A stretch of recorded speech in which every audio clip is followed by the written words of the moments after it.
I'm waiting for that to switch over. I figured out, I know what happened. I put that coupon in there, and that brought it below. Screen switches, we should be good. No, I wasn't ready. Well, the lady's not working, so if I have to look something up, it's not going to work. So I would have had to go home. I've been trying to get on it for an hour. Definitely couldn't hear you yet. Adaptive. Well, I guess we're going to get in a bid war. Who's got more money? Do you know anything? There's a special ed group of kids, yeah. I've been doing that for 20 years. No, it's just not working. It's not working. It took from 9 in the morning to 4 in the afternoon. Oh, I did do some basketball. Restarted my computer to see if it would The Smoky Mountains, they won't let them work, and it's not. That's probably it. Such Mike Pooler, and I thought, you know. Hey, Shelly, have you guys been able to hear Jason audio-wise? Because Jeff's trying to talk, and I can't hear him.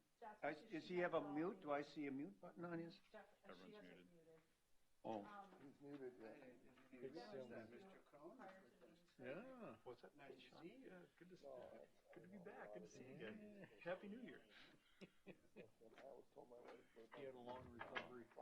give me the pickup. All right. Get her going. Yeah, 7 o'clock. It looks like we're going to get the meeting called to order. We're a little after 7 here. We're going to start by Pledge of Allegiance. Pledge allegiance to the flag of the United States of America and to the republic for which it stands, one nation, under God, indivisible, with liberty and justice for all. All right, we will start with roll call, Planning Commission members. We will start with those attending virtually here. District 1, Jason Wienerman. All right. Were you guys able to catch that audio-wise? It was pretty. I heard him faintly. Heard him faintly? Okay. We had an eye there. Maybe we'll just check on that. Then we have District 2, Sean Blackburn. Here. Representing District 3, Jason Cronheim here. District 4, Ken Mossman. Here. District 5, Mike Prell. Here. And at-large Rich Blankish. Here. And then virtually the at-large Jeff Bertram. Can't hear him. And Yep.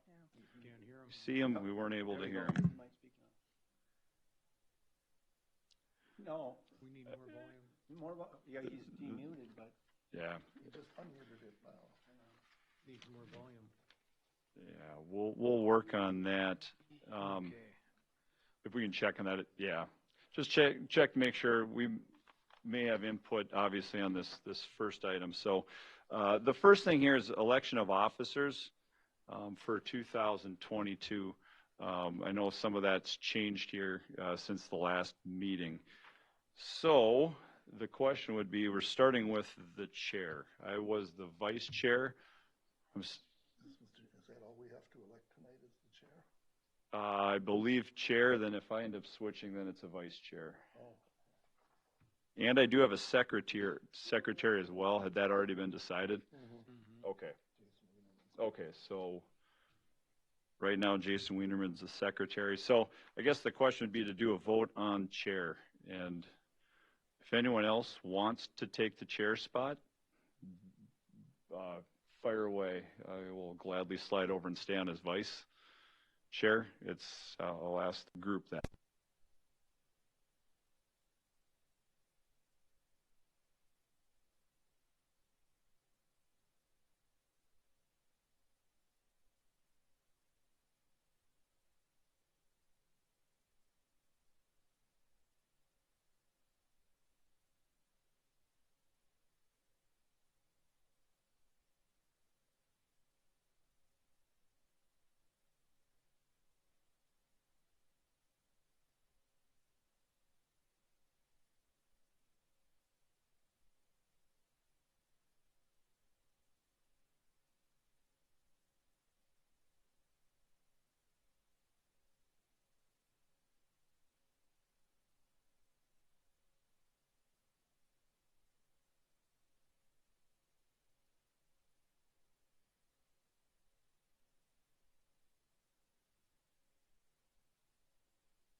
hit sign. And they're working. That's just from the. Oh, lights on. We've all got lights. Yeah? too. Oh, we got it. Speak. She must have just turned it all off and She had to turned it back restart it. on again. Jennifer, so I'll go through this. Feel comfortable Typically, shovels with a virtually, Yeah. should I check if the people are in attendance first before going through this? and I bought it. Oh. Is there a good standard practice on that? That's how it is in other countries, and now we have to get used to that. Yes. I yes, can just yes, read through yes. this and then Can't just make rely sure on that they're, Yep. they're online. Yep, exactly. And then should I have them, I'm rusty on this, by the way, too. I'm trying to remember. Do I have them introduce themselves prior to you going through the report? Yeah, you can have. I just think I can step in and do this. Yes. Cut it down. Full copy. They're, I'll whisper to you. Amy are on for the first. I'm gonna need a Cyrano. Cyrano. That's good. Yes, that sounds good. Start working Have you now. seen the previews for that new version? Of what? Of Cyrano. I don't know why this presentation isn't working. Last week I just wanted some mental gel stuff. See, They have one. I've heard of Game of Thrones. That's all. I've never Never seen it. Never seen it. It's a little box. I know, it always does. There's one Yeah. little box. But in tough winter, and like you say, the supply issues, there's probably a warehouse full of it So, okay, somewhere, so and they stop ain't getting sharing. there. But he's in the new version of My the son Cyrano. went to get a battery a few weeks ago. Remember Cyrano? Sorry. Off stage, like rock stand. Literally, it did work. We put that over, where did he go next? We have presentation control They had PC. Batteries plus, and they had batteries and stuff. Okay, we You want me have, to start sharing again? at least you can see them. Oh, she doesn't, she can't hear me. Yeah. This might be- That's what counts. No. That's what I'm saying, this one's not working, so I don't know why He that's, bought new not. batteries for his boat, for his trolling motors, and they're actually golf cart batteries. Well, they got a reserve. one they wouldn't Mr. use. Chair, You if could we, pull if it we're gonna, when you want me to share. can we do any other business that doesn't have to plug be? it in, it's still got 50% yet. A legitimate question. I think we're really close the way it's looking. We have our first agenda item, folks. Good job. The computer Otherwise, looks we- like it's working. Otherwise, I wonder if we could start doing the workshop stuff. We could approve Steve, that last Notch. month's minutes. Well, yeah. You know, Yeah, don't what we don't may have the do, Discussion about, don't we have a Everything's gotta discussion be in it? put into the, that's true, they're gonna have to shuffle around. See, I don't have my agenda It with is? me. Or no, he's just watching. Oh, They okay. can hear us, right? He should be on with us. not if you have your mic off, but you have your mic No, on. no, no. People on his screen, Yeah. they can hear us, correct? Yes. Yes. So could we start in? No, just wait. The only ones that can't is, You can't do it, we can't do a vote without the other two members, they right? can hear us, Yeah. and we can hear them. I don't think it's available to the public, though. That's the big thing. It is, but it isn't. Almost there, Jason. They can come here. Almost there. Although, as long as it's recorded, it will be available. I mean, we've had that issue with Sartell. Yeah. Lots. Okay. The pressure is really on. Shoot, I didn't go my. The good news is Steve Notch says he can hear the volume, so. Good, But okay. is he watching the webcast or the WebEx? Why are you even here? Question that sometimes. We've got. He must be listening on the webcast. Steve. Yes, that's what I told him.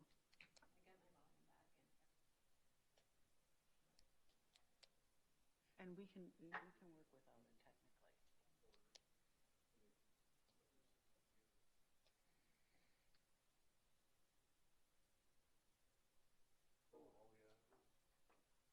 Good, we do it without the information on screen.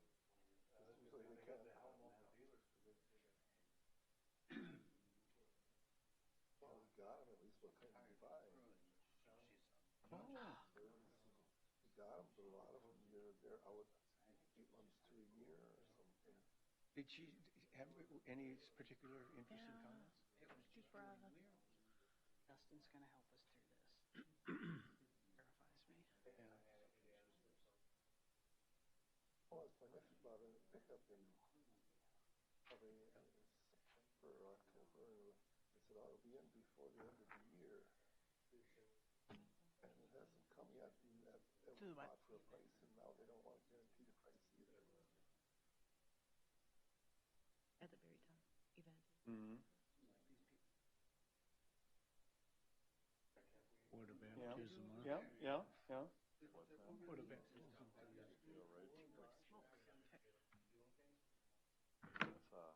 Oh, the event number. Shouldn't be surprised. Yeah, Yeah. you have a world of patience. But what's interesting, usually there's alcohol involved with curling. Just like bowling, usually there's alcohol involved with bowling and curling. Because I had it up and So, I had checked. I mean, everything I after guess these not. 3 items. Not good. I hope not. That's a different problem. So I've heard complaints On about the target. food. But you know what?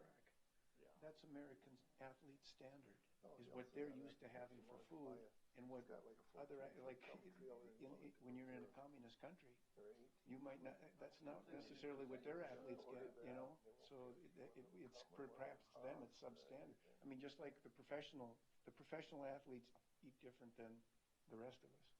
Yeah. Oh. And of course, then you got availability and preparation. So, that you don't have.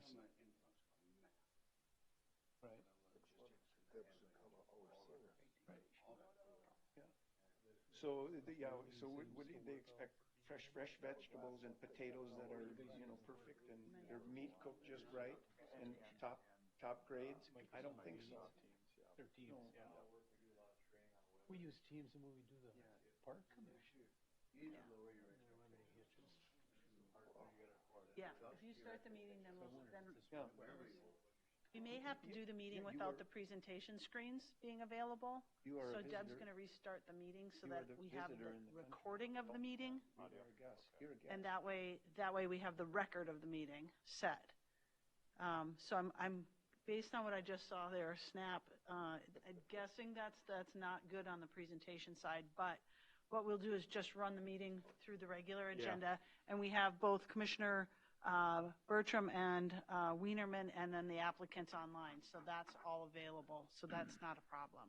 And so, just to be clear, everyone that is listening tonight can still hear from an audio perspective, okay? Oh, Steve says he can see the agenda now. Okay.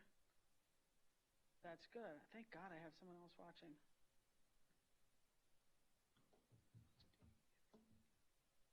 So apparently it's showing up out there, but it's not Just showing not- up in here. So it's more possibly of the projector. Yep. It's showing on my screen too. It kind of, Okay. Yes. So let's verify that we start. yeah. As you're scrolling, Shelley, it's moving on my screen as well. Okay. Yep. So I'll just work from here. Yep. All right. I think we're good. Jen, are you okay if we roll into this now? Deborah, we are set to go? Yes. Okay. In that case, we are ready again for agenda item number 1, and that is to consider an interim use permit request submitted by Micah and Jamie. Jules. I hope I pronounced that right. Please correct me if I pronounce that incorrectly. From Cold Spring, Minnesota, on behalf of the Jules Family Revocable Trust, according to sections 4.18, 6.62, and 9.9.6A of Stearns County Land Use and Zoning Ordinance number 439.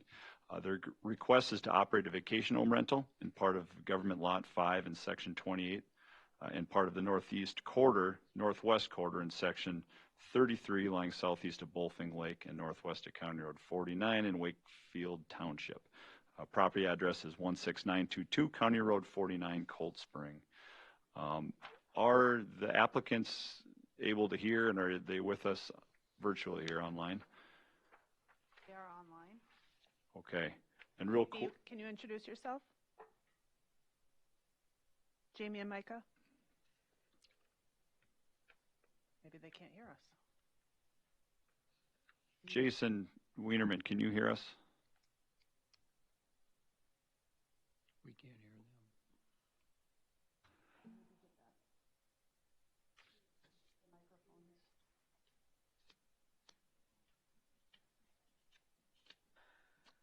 This looks like this could be another challenge.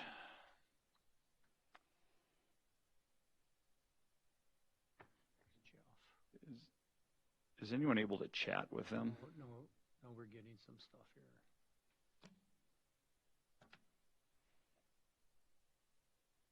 Jason, are you able to hear us?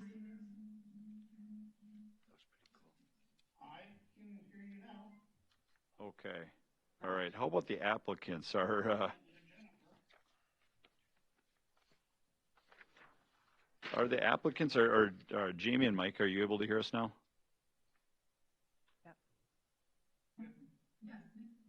All right. Okay. I'm not sure if you were able to hear anything earlier. I kind of introduced the application. And just real quickly for clarification, last name, is it pronounced Jules? Okay, perfect. All right. So you're able to hear. At that point, Jennifer, can you try going through the staff report? Yes. Okay. This is a request for a interim use permit for a vacation home rental to be operated in the R1 zoning district. This property is on Bullfing Lake off of County Road 49 in Wakefield Township. This home was built in 1970 before we had shoreline zoning regulations. Let's see. So when we look at the surrounding area here, you can see that they are surrounded to their east and west by lakeshore residential properties, and then across County Road 49 to the southeast, we've got farmland. When we go out a quarter mile just to see what we've got in the area, there are approximately 58 residences and 3 registered feedlots within a half a mile. So for the vacation rental, the applicants did do a water test for nitrates and bacteria, and that test came back good. It is a 3-bedroom home, and our lodging licensing staff have been out to the property and reviewed the bedrooms sizes.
days a year.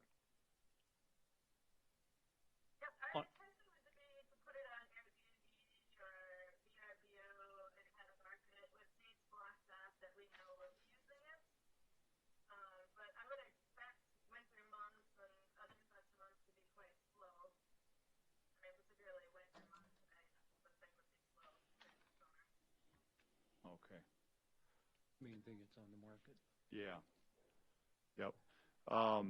Thank you. Any other questions that anyone has for the applicants or for staff? Mr. Chairman, Jeff Bertram, can you hear me? Yes, sir. The staff question I guess I would have is one, there's public members that are interested in this. Are they hearing us? And then I didn't hear half the staff report. Obviously, I've got the agenda, so I read it, but don't know if the public heard it or not.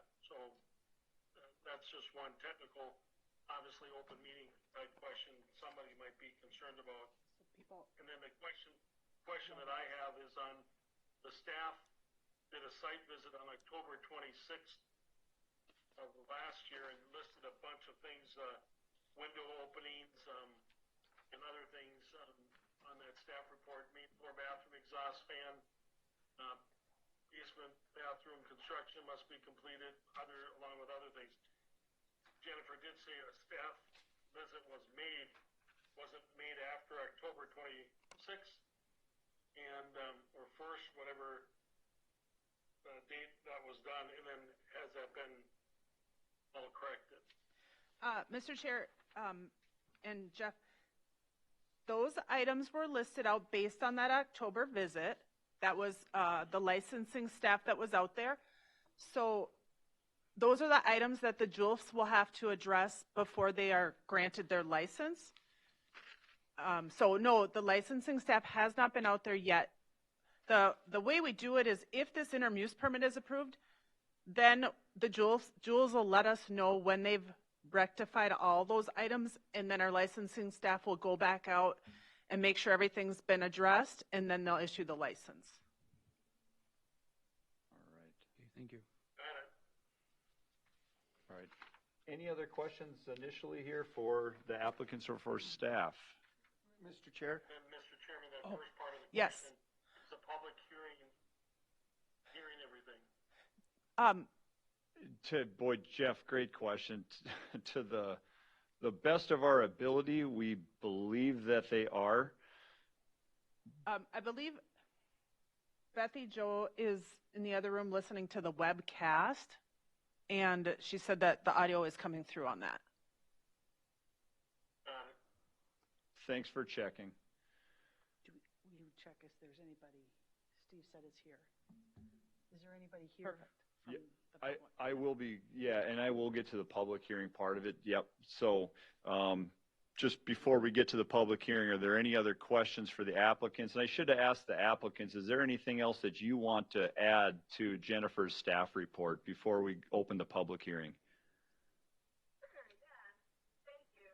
And I didn't hear, we didn't hear Jennifer's report, so just to go use that. So thank you very much, Chairman and committee. Thanks so much for your time. So, Amy, and this is my husband, Micah. And we have owned our property. We did not purchase it with the intent to do short-term rental. That really wasn't our objective at all. It was meant to be a family cabin where we could share memories and times with friends and family. And for the first 9 years that we owned our cabin, we actually used it really on a seasonal basis only. And then when COVID occurred, we moved to the cabin and lived there full time. And it was wonderful to be in a small town and to be in nature, but we realized that a small cabin really didn't suit full-time living for an active, busy family. So we have since purchased a property in Cold Spring. And when we made that purchase, we then realized that we have a unique opportunity to make our cabin available to other families and folks. Louder? It's actually better now. Hopefully you guys can hear us too. We have our microphones working again, I think. So we're actually picking you up better. Oh, perfect. We hear you well. Jennifer's doing this, so I thought maybe I need to talk louder. But, so once we purchased this other property, we realized we have a great opportunity to share our cabin with other people looking to have a lake experience in the summer. We know that it's a huge privilege to live on the lake, and not everybody has access to the lake. But a few days a week at a cabin away, or maybe a week for a family, is accessible through a short-term rental. And we're just thrilled and honored to be able to potentially provide that to families that are looking for some downtime and memories at the lake. We've had a chance to speak to our neighbors, and they're actually in support of our request for a short-term rental. In fact, one of our next-door neighbors, Reed, wrote a letter that maybe Jennifer already shared, expressing his thoughts and his support of our short-term rental permit. We personally have stayed at a lot of short-term rentals that we never would have had access to homes like these without a short-term rental option, and we've made incredible family memories that we really cherish. And additionally, we are already hosting a short-term rental property in Iowa, and this has taught us a lot about screening guests, having clear house rules, the overall management of a short-term rental. And based on our previous experience actually managing a short-term rental, we plan to have a rental agreement that will need to be signed in advance of any guests staying. It will cover house rules like occupancy and noise levels, like no fireworks, things such as that, property line information, rental age limits. Additionally, we will have Ring cameras installed on 2 different entrances so that we can monitor what's happening at the property, and especially occupancy, making sure that we're abiding by the rules set forth here. I think we're really fortunate to live in a really heavily wooded area, so we have a lot of privacy between our house and our neighbor's house, which will help minimize any disruptions to our neighbors and their own enjoyment of the property.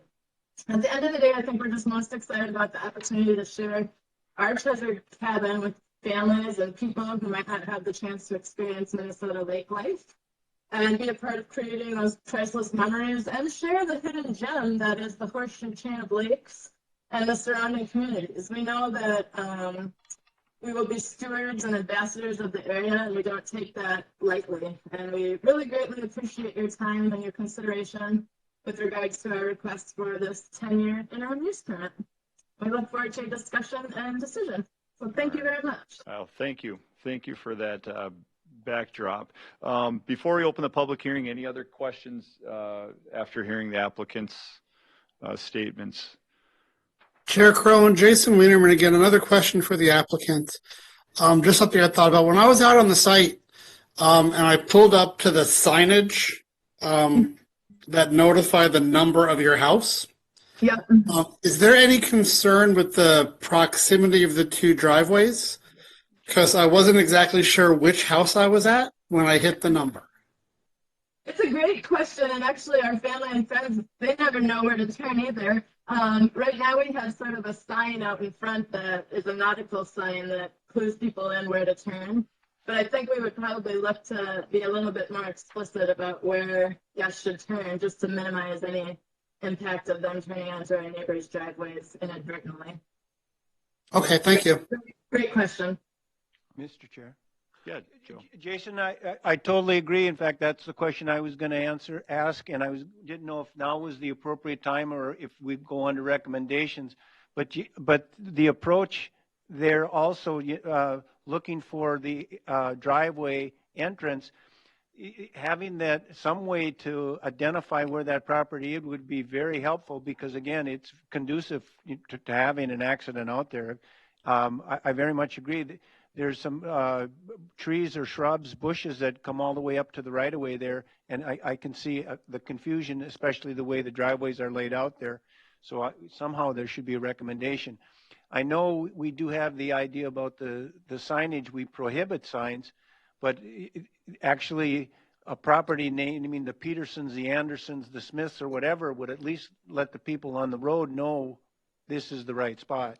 So I know we don't want advertisement, but we sure would like to see direction so people aren't stopped there and getting rear-ended or people trying to pass. It just makes for a bad situation. Yeah, and one thing I can share through our experience being a host with a different house is that you can give instructions for checking in. So we would provide an image of the driveway, the road where to turn in. And so guests would know even before they arrive to even the vicinity of the property, okay, here's what we're looking for, here's where we're going to turn. But certainly agree, maybe trimming up some trees and making sure that signage is really explicit is. And Mr. Chair, may I suggest maybe even some type of a lawn ornament, a bear, a snake, a toad, something and make it a purple, orange, green, or whatever. Just a suggestion. Good idea. Yep. Just not a referee. Right? Yeah. All right. Very good. Any other questions before we go to the public hearing? With that, let's open the public hearing. And I know, Jennifer, you mentioned there you have a letter to read in. Do you want me to read that now? Yeah, we'll read that. And then if anyone else is here to speak on this one, feel free to come on up here. Okay, I have actually two letters. So the first one comes from Wakefield Township, and they state that they're writing on behalf of, it's from Heidi Stahlberger, the clerk, writing on behalf of the township regarding the interim use permit request by Micah and Jamie Jules. As you may be aware, Wakefield Township enacted a one-year moratorium on vacation rentals on February 3rd, 2022. The township plans to conduct a study of vacation home rentals in the neighboring townships as well as neighboring counties. In this study, they hope to gain insight on the regulations and conditions under which the practice could be allowed with minimal impact on neighboring property and landowners. It may result in changes to this section of the township ordinance. Therefore, the township respectfully requests that condition be added to the permit, if it's granted, that they comply with all ordinance or other regulations that Wakefield Township may amend regarding vacation rentals. I did explain to Heidi that the county isn't able to place a condition on the permit that would make it subject to future rules. So then her response was, thank you for the response. That makes sense. So in that event, then Wakefield Township would like to request the permit be reviewed in 1 year. The township moratorium is 12 months. So if the township makes changes to the ordinance, then the updates would be in place when their permit is reviewed. That was the township request. And if you have more questions on that, we can talk about that as well. And then I do have one more letter from Reed Meyer. And he says, to whom it may concern, I reside at 16908 County Road 49 in Cold Spring, next door to Micah and Jamie Jules. I'm writing this letter to voice my support for their request to have a vacation rental property. I've known Micah and Jamie since they purchased their cabin over 11 years ago. They've always maintained their property well, and I know they view it as a special place where friends and family can come together to make memories at the lake. Jamie shared with me that her desire and motivation for a vacation rental was to allow other people the same opportunity. Not everyone is as fortunate as we are to own a property on the lake. She also shared with me her experiences with vacation rental properties, both as a vacationer and a host. I'm confident that Jamie and Micah have the experience and knowledge necessary to successfully run a vacation rental property that will minimally impact the surrounding homes. I'm comfortable with the plans Jamie shared with me for house rules and screening guests, which will help to minimize undesirable behavior. I have full confidence in Jamie and Micah. I support their request for a vacation rental permit and encourage the board to approve the request. Sincerely, Reed Meyer. All right. And Jennifer, for my sake, if not anyone else, can you just repeat the last portion from the township? I just want to make sure I fully understand what they're requesting from the time perspective. Okay. So what her response email said, Wakefield Township would like to request the permit be reviewed in 1 year. Their moratorium is 12 months. So if the township makes changes, then those updates would be in place when their permit is reviewed. Now, that term reviewed might be confusing because we don't bring permits back to you to review. Yeah. So it would either have to expire after a year and then come back for a new permit. Then you have the opportunity to look at it again, place new conditions, et cetera. Yeah, it would have to actually expire within a year is essentially that's what would have to happen in order for Wakefield Township's rules to apply to it right away. Now, if the permit was granted for 3 or 5 or 10 years, obviously then it's granted under today's ordinance, and then at such time it expires, then they would be subject to any new rules. Very good. Thank you for that explanation.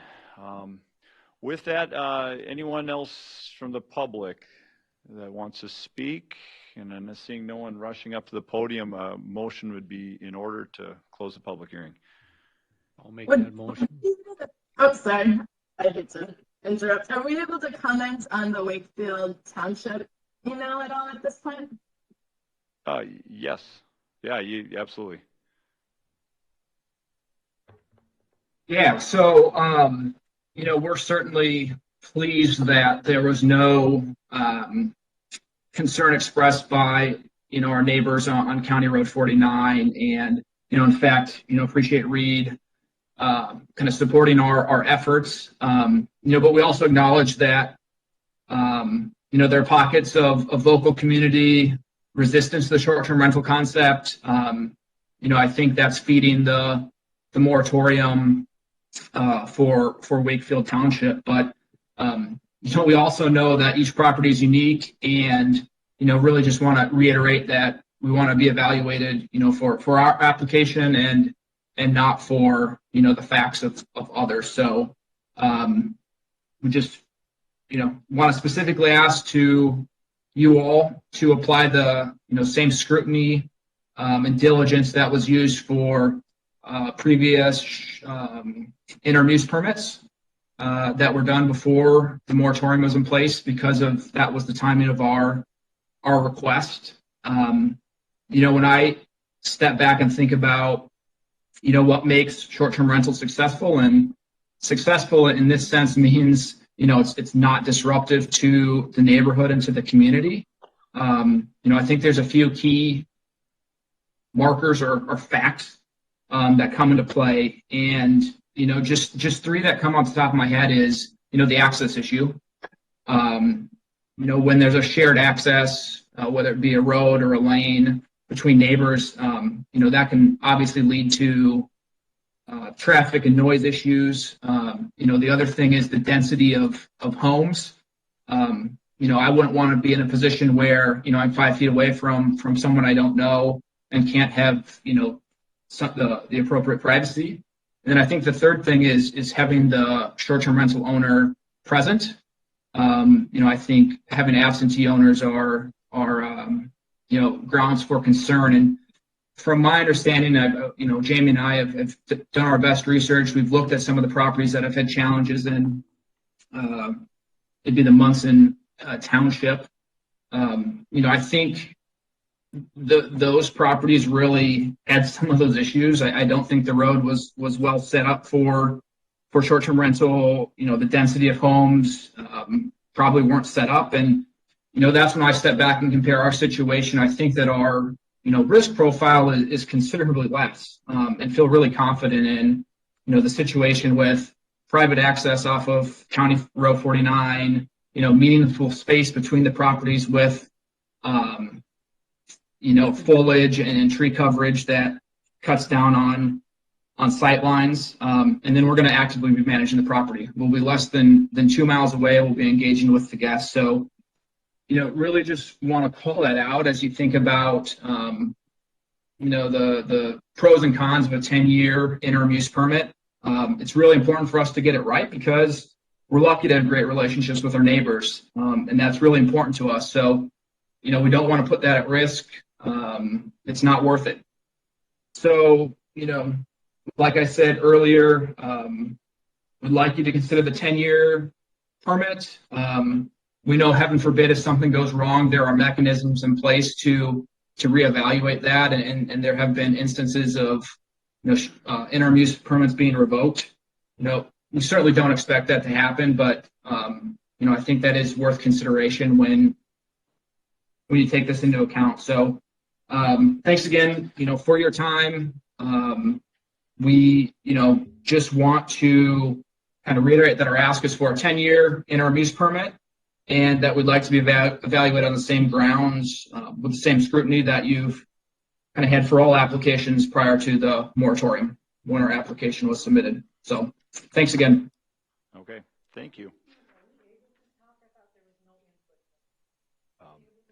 Let me clarify. Good question. So you can speak to this particular space if you came to the, you want to put it in public testimony, but it has to be to this particular one. It wouldn't be towards the ordinance review of the vacational rentals. Thank you. This specific, agenda item.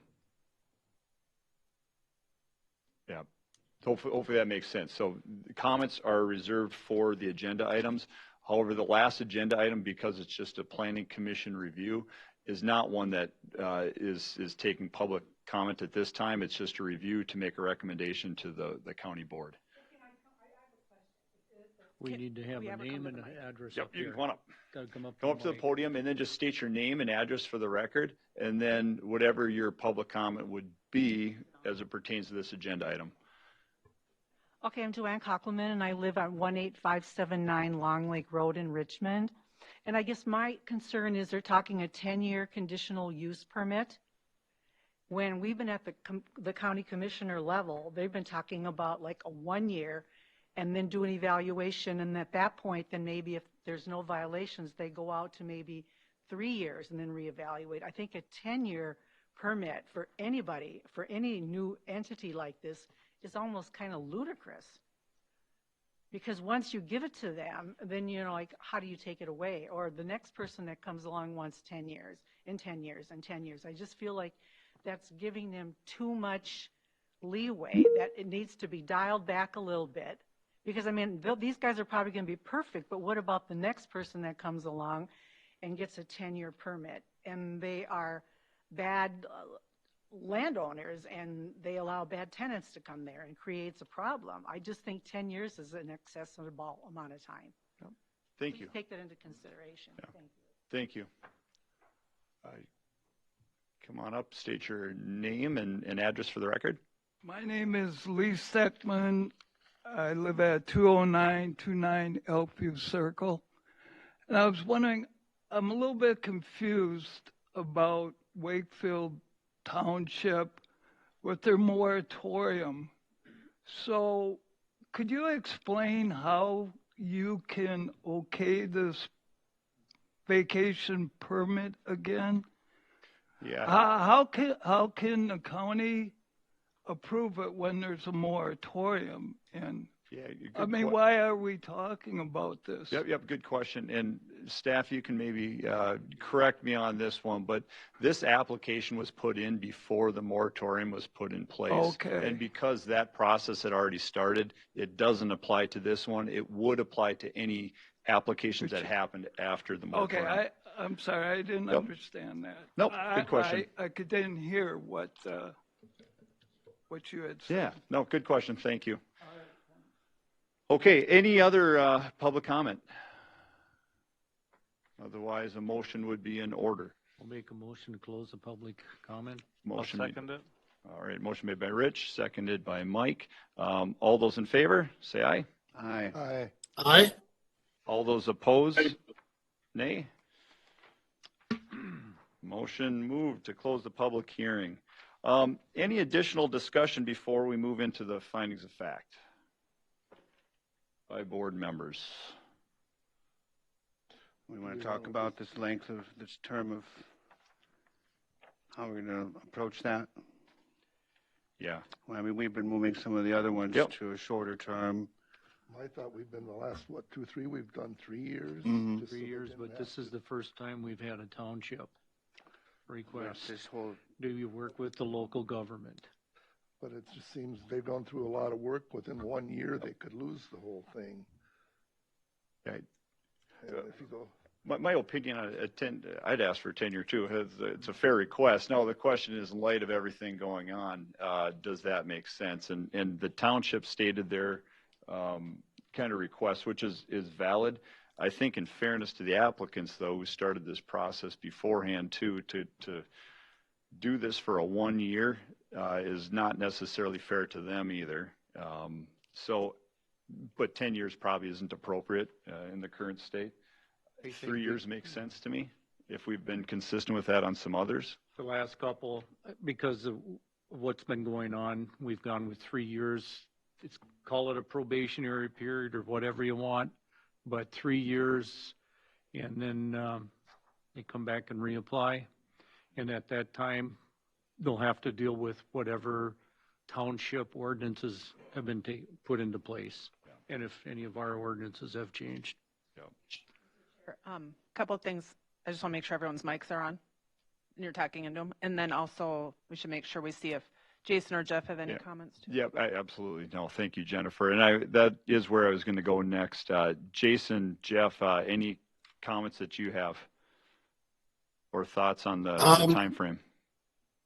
Jason Wiedemann here. The applicants asked for 10. I understand there's some moratorium concerns on Wakefield and exploring how things are. And I know we've moved back to 3. You know, I know these are some income generating properties. And I'm concerned about knocking it back to 3 because that takes away any kind of certainty in your business decisions. You know, I think 5 would be more realistic. We did have one person come to one of our recent meetings that who said if you give me a year term, I'm going to rent the thing out every day. So, you know, these are people who are making financial decisions. Is 3 years enough of a time frame to allow people to make reasonable financial decisions in a long-term projected responsible manner? Yeah, fair point, Jason. Thank you. Jeff, anything you would want to add? Well, Mr. Chairman, members, Jeff Bertram, we're talking like this is an automatic, that it's going to be recommended for approval, number one. Number two, that the board will approve it. We've all been through the comprehensive plan process. We've never before, we hardly ever get township input. We've gotten that from Wakefield and Munson, and Sauk Center Township is engaged. This is all kind of exploded. Timing is everything. It's no one's fault that this has exploded the way it has, but I think we'd really be doing a disservice if we don't listen to what the township, through the entire comprehensive plan process, we kept telling townships, we want to hear from you. We're going to listen to you. You know, you can either run down the hill or you can walk down the hill. Long term, if we take a pause, take a deep breath for the applicants, for everybody. I'm not hearing any township or anybody saying they'll never approve them.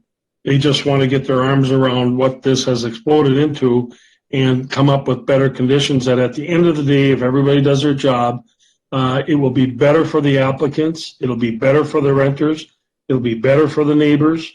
And I think we would be not doing justice by approving this without taking that all into consideration. So maybe we should take the focus away a little bit from how long it's going to be of whether or not it's going to be at all. And again, remember, we're a recommending body. The county board makes the final decision.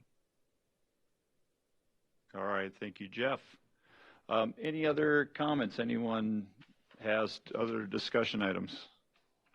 Mr. Chair, Jennifer and Shelley, you know, the comment being made, we'd heard, Mr. Chair, about what Ken had mentioned about one particular applicant that had maybe said he was going to overuse the use of that property. Because of that, Shelley and Jennifer, these permits can be revoked at any time if it's being abused. Is that not true? Yes, that's correct. So if they're not abiding by the use, then we can put an end to it. So I mean, it's not as if they can go ahead and abuse it. So you know that just for people that are listening, people that are here, that we expect things like that to happen because we do have guidelines that we're going to be establishing, and we expect those to happen. Otherwise, the permit will be taken away. Yeah. Okay. Yeah. No, good clarification. Thank you, Joe. And Mr. Chair, Jason Wienerman, for clarity, our board at our last meeting did recommend removal of a permit, if I remember right. Yeah. Yeah. Very good. All right. Anything else before findings of fact? All right, we will roll into that. Is the proposal consistent with the zoning ordinance? Why or why not?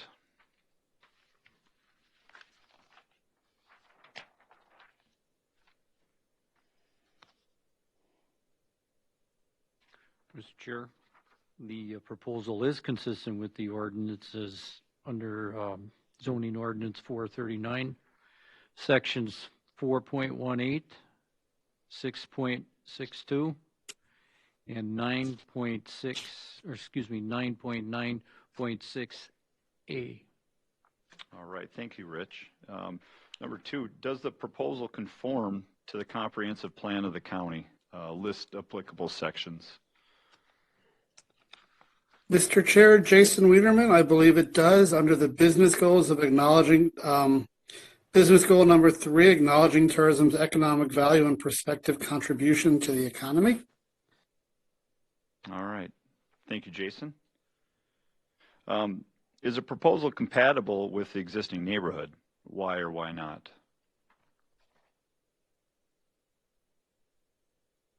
Mr. Chairman, Jeff Bertram, I'd say it is not because there's 58 residential dwellings that are not being used as rentals in the immediate neighborhood.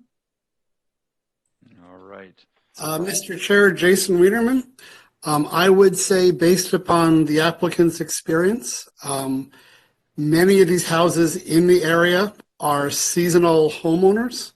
So we are seeing people who are using the property on an intermittent basis.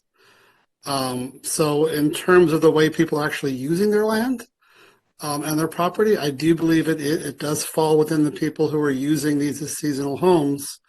We're just seeing different seasonal home usage. Thank you both, Jeff and Jason. Any other thoughts on this one? One that says compatible, one that is not compatible. We'll move on to number 4. There's no other additional comments there. Has the applicant demonstrated that the standards and criteria stated in the ordinance will be satisfied?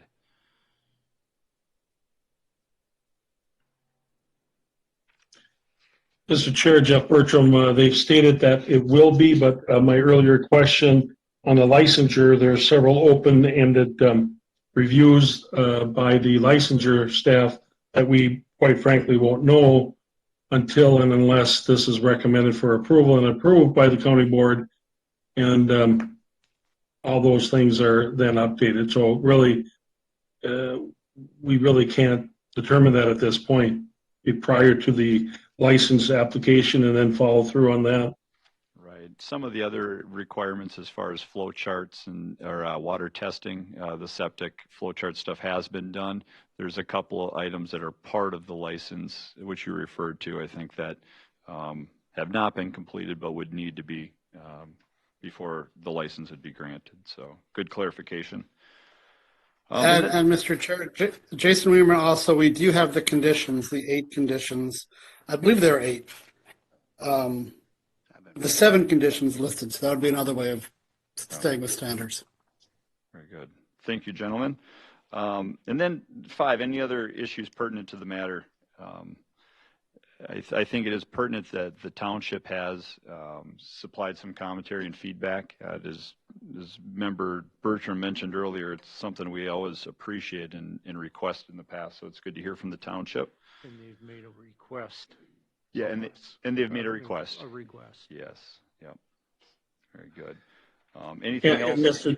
Oh, go ahead, Mr. Chairman, Jeff Bertram, and on top of that, while they made that request, and then the reality of that they do have enacted a moratorium, whether or not it affects this application or not, the fact is the township is trying to address this issue within their township. Very good, thank you. All right. Unless there's anything else that anyone wants to discuss, a motion to be in order. Are you looking for additional conditions or not? I think Going to mark the uniqueness of the driveway just so that it's identifiable. I was going to go down to the bottom of the of the list here, public health and safety. Oh, there you go. And there was concerns about the driveway approach being identified. And you suggested maybe some type of sculpture, something that's unique that, oh, that's the driveway. But when I drove out there and we, found it, but I was concerned about the traffic coming up behind me because it's a 50-mile-an-hour speed zone there. So it's kind of a risky entrance. We're always at a risk out in the country. Oh, yeah. And that's a good point, and that's certainly something that could be addressed within the recommendations. Okay. Yep. So thank you for mentioning.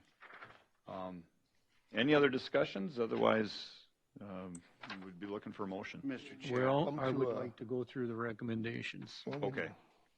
We at least need to come up with a year or a number of years. All right.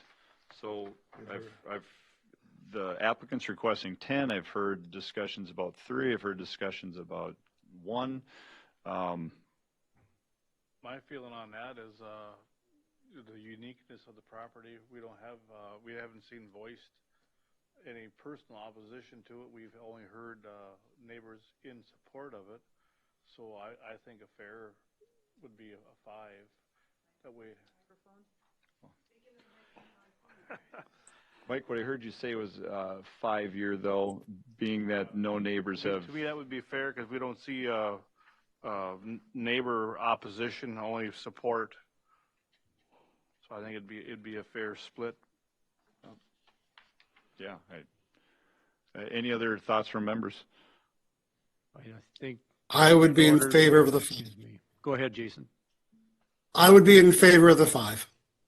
Let's take a vote on it. And I would like to advocate for 3 so we are consistent with what we have done recently and the public has a kind of an idea where we're at on that. Instead of bouncing around 1, 3, 5, 10, we need to be consistent. I'm with Rich. The last 2 or 3 we've told the people we're going to stop at 3 and then have it looked at after that. It's time for, gives the governments, townships, county, whatever, chance to reevaluate after 3. Very good. Thank you, gentlemen. Jeff, any other comments from you on time frame? Again, the Wakefield made, I think, I'm just really sensitive to listening to what the township says. They made a reasonable suggestion of doing it in a year if you're going to grant it, to allow them then to have consistency within their township and what their standards are going to be once that moratorium is over with. So I guess whatever the majority of the members want to do, but I'm going to be real sensitive to what the township is requesting. All right. Very good. Thank you, Jeff. Mr. Chair, I have to respond to that. I think that the thing is, what if they decide that they don't want to have any? So we give them the 1-year permit, and then they just decide to pull the whole thing out from under them, and they don't have any time to regroup or recoup any of their investments or anything. I think that does nothing for them. I appreciate it. Good comments, good discussion. I'm a resident of Wakefield Township, and I get all sides of this thing. I do. I personally am fine with the 5 year. I think there's always compromise in all of this stuff, and I appreciate the township feedback.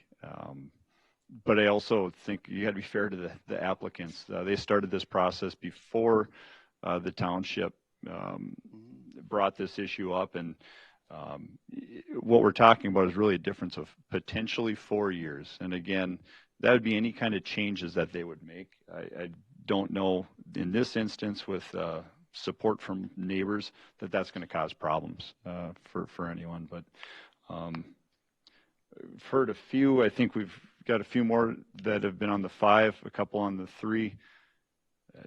Someone make a call on it. And you can do it. Whoever makes the motion can make the call. Mr. Chair, Jason Wiederman here. I move that we recommend approval for the interim use permit to the county board with a deadline of 5 years. I'll second it. Okay, and then did you want to do anything in the recommendations regarding the driveway? The 8 conditions, add one for a driveway mark. Conditions. I think the applicants have responded adequately in the discussion and recognized the problem. Okay. So I would like to leave that up to the applicants rather than be prescriptive in our recommendations. Okay, so motion with the 7 conditions made by Jason. Do I have a second? Yes. Oh, sorry. Thanks, Mike. A second by Mike. So we'll take roll call on this one. And we're going to try doing it, all those in favor, and then if it's too hard to count, we'll go individually here. So motion made by Jason to approve with the recommendation for 5 years, along with the other 7 recommendations. Sorry, within the recommendations, changing the 10-year to 5. All those in favor, say aye. Aye. Aye. All those opposed, nay? Nay. Nay. Okay, so we have, help me do the count, 1, 2, 3, 4, 5 ayes and 2 nays. All right. Mr. Chair, you may want to do a roll call on that. Just to get Okay. you can identify. Okay, fair statement. So, do a real quick roll call or review. We had an aye from Mike, an aye from Ken, an aye from myself, Chair Jason, a nay from Rich, an aye from Sean, an aye from Member Wienerman, and a nay from Member Bertram. Very good. Okay, so that will go to the county board, or the county meeting on Tuesday, Jennifer? Yes, that's correct. This will be on the consent agenda for Tuesday's county board meeting at 9 a.m. Thank you for clarifying. And thank you, applicants. With that, we will move on to agenda item number 2, which is to consider a rezoning request submitted by Weeby Farming, LLC, Albany, Minnesota, according to section 4.1 of Stearns County Land Use and Zoning Ordinance 439 to rezone approximately 5 acres from Ag 40 zoning district to an R5 zoning district. The property is part of the south half of the southeast quarter lying west of County Road 10 and east of Lake Wobegon Trail in section 3 of Albany Township. With that, are the applicants with us?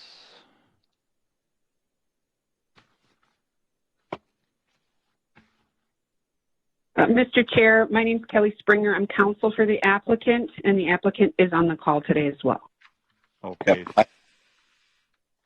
Thank you, Kelly.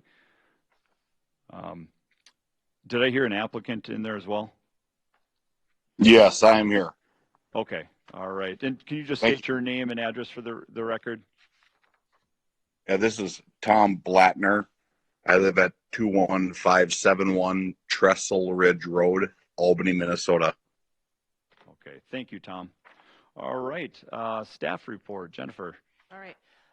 First of all, thank you, applicants, for hanging with us. And hopefully we've got things figured out now.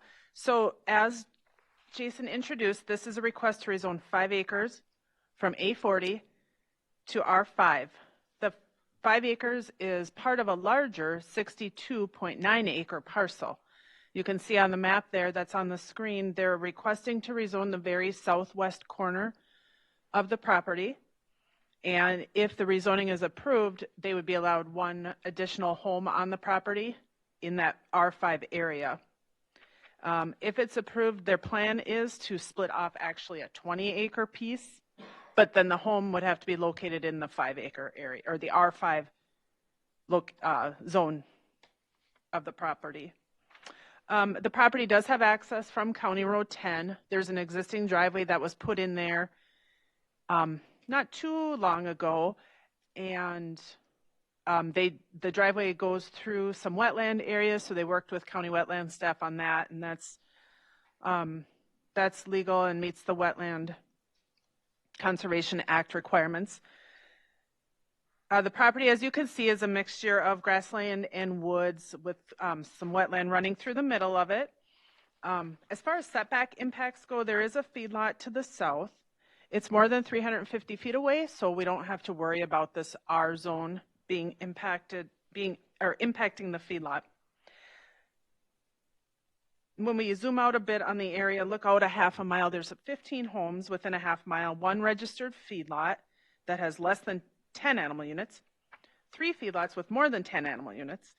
It's really a mix of rural residential in this area and farmland. As far as the zoning in the surrounding area, if we go down one page, yeah, you'll see there it's entirely surrounded by ag zoning.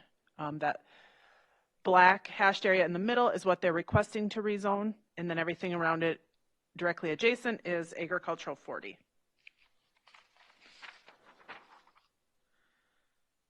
As I said, right now the property is allowed 1 home. There actually was an old farm site on the property that's been removed. If the rezoning is approved, they could have that 1 home plus 1 additional. When we look at our comprehensive plan on the future land use map, this is in the ag rural area on the future land use map. The LISA score for that 5-acre area was 52.61, so fairly low. We also did a LISA on the full 63-acre parcel. The full parcel came back at 67, but then when we just zoom in on the 5 acres, it was quite a bit lower. Albany Township did review the request. The initial request was to rezone 20 acres, but the township agreed to recommend approval of just the 5 acres. So that's what you see before you right now. That is all I have. Oh, I will say I visited the property February 3rd, and I don't have any correspondence from the public that I've gotten in writing. All right. Thank you, Jennifer. And just to clarify on the R5, my understanding through the discussion at the township level was that they went to just the 5 because if they were to rezone the 20, that would have allowed for up to 4 homes. And this basically allows for just 2 then in total on that parcel, correct? Yep, that's correct. Okay. Thank you. Chair, can you explain that, Jennifer? Yes, if the full 20 had been rezoned to R5, then they would have been allowed 4 homes on the 20 acres. I don't know if that was the applicant's plan, but the zoning would have allowed 4 homes on 20 acres R5. But my question would be then, don't you need a permit though, in order to do that though? Yep. That would have required a plat. Yep. Oh, then it would have to be platted. Yeah. Okay. Correct. It's just that the zoning would have allowed for it. Yep. All right. Yep. Okay. Real quick before we get into the additional comments from the applicants, members that visited the site, if we can get a quick roll call on that. And I'm going to start with Jason and Jeff here. Jason, were you able to visit the site? I was, thank you. All right. Jeff? I did. Okay, thank you. Mike? Yes. All right. Rich? Yes, I did. Ken? I did too. Thank you. And Sean? Yes. I was also able to visit this site. It's only 8:30 and we're hitting that point. All right, thank you. Applicants, anything you would like to add to the staff report?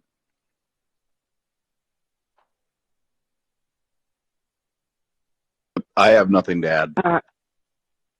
Mr. Chair, I would just say that when we worked with Albany Township, this is how we came to just the 1 R5 unit, where our initial request was for a rezone of the majority of the parcel, but in taking in the feedback from local community members and the township board, we found that asking for just 1 R5, so an additional 1 building entitlement if the property is rezoned, was kind of an acceptable compromise between what Mr. Blattner wanted to do on the property by having 1 more dwelling site or building site available while still trying to maintain a fairly low density area in terms of kind of the rural character of the area.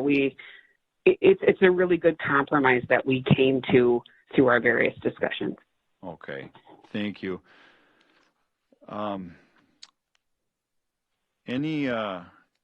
Any questions by any of the members for the applicants or staff before we go to the public hearing? Mr. Chair, Jason Wienerman here. Two questions. One for staff. So if we do rezone this to R5, does that create another parcel? Mr. Chair, Member Wienerman, rezoning it won't split the property. So if the rezoning is approved, then they'll go to the next step, which would be an administrative subdivision. So, I mean, the reason for the question is, so if somewhere down the road, the applicant chooses to sell the 5 acres, does the 5 acres potentially becomes an inholding in the larger parcel? Are people mandated requiring access to that parcel?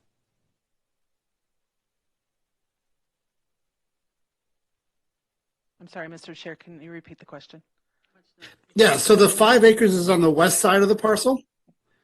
So if the 5 acres is split off, that driveway would be going across what could be somebody else's property in the future.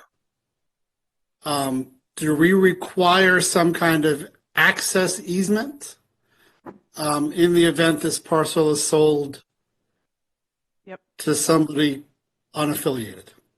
Correct.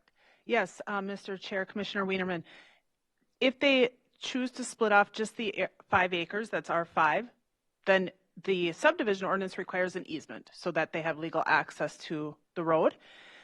In this case, they are proposing to actually split off 20, which will abut the road. So on the survey there, it would be tract B. That's the 20 acres they would split off. So the driveway will be included in that 20 acres. But if it wasn't, then they would have to do an easement. Okay. Second question, any setback concerns on the Wobegon Trail? Mr. Chair, Commissioner Wienerman, we don't have any additional setback from the Wobegon Trail. So it would be a property line setback. And if it's a rear property line in R5, it will be a 50-foot setback. Okay. And then final question, I think it's on the east side of the road. There's 4 or 5 houses, but that's still ag. How did those houses get to be such high density in the ag area? Yeah, that's a great question. Those homes or those parcels were existing prior to the county zoning, I believe. Shelley, if you could scroll up one page. Yeah. I believe those all existed before county zoning. If they didn't, then they would have a restriction for the equivalent land area to maintain 1 per 40.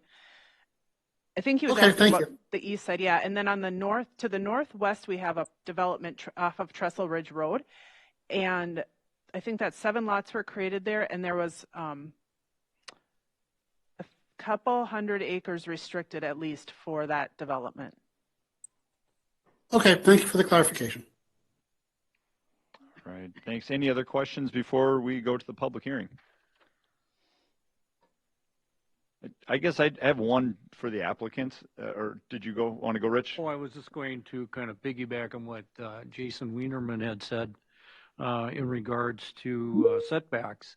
And I noticed looking at the information that we were provided, the drawing of the plat, and there's a surveyor's note that the existing legal description shown here on was taken from the last deed of record, and on that record it indicated that the I'm going to call it the west edge of the property is to the center line of the Wobegon Trail, but in the note from the surveyor, that was there because of the Sioux Line Railway. So according to that deed, the property's western edge was at the center line, but I don't know how that's been remedied. But I look at the drawing that we are provided, and there are lines indicating property edge, so that must have been remedied in regards to where the property line is. This will be pretty similar. All our property lines go to the center lines of the roads and things. Yeah, this is my a farm. I have railroad. 160 acres, but it goes out to the center of the road. So Okay. I'm missing a lot of property Right, okay, just, kind of the same way. yeah. But Jason had brought up the question regards to property setback. But how wide of a easement did the railroad have through there at that I think point? that's 100 feet wide. It's So- 50 feet on each side of the center line.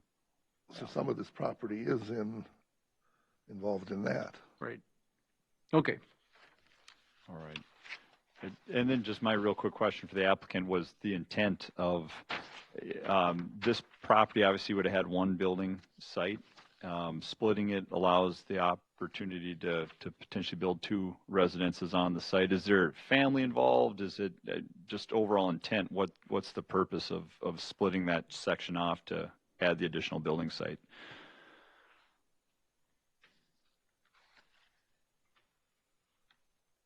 Kelly, I can take that, I guess. Yep, Yeah, go ahead. yeah, I have, no, absolutely. That is the intent, was to retain the other 40 for family. Okay. Okay. So family situation. All right. Thank you for clarifying.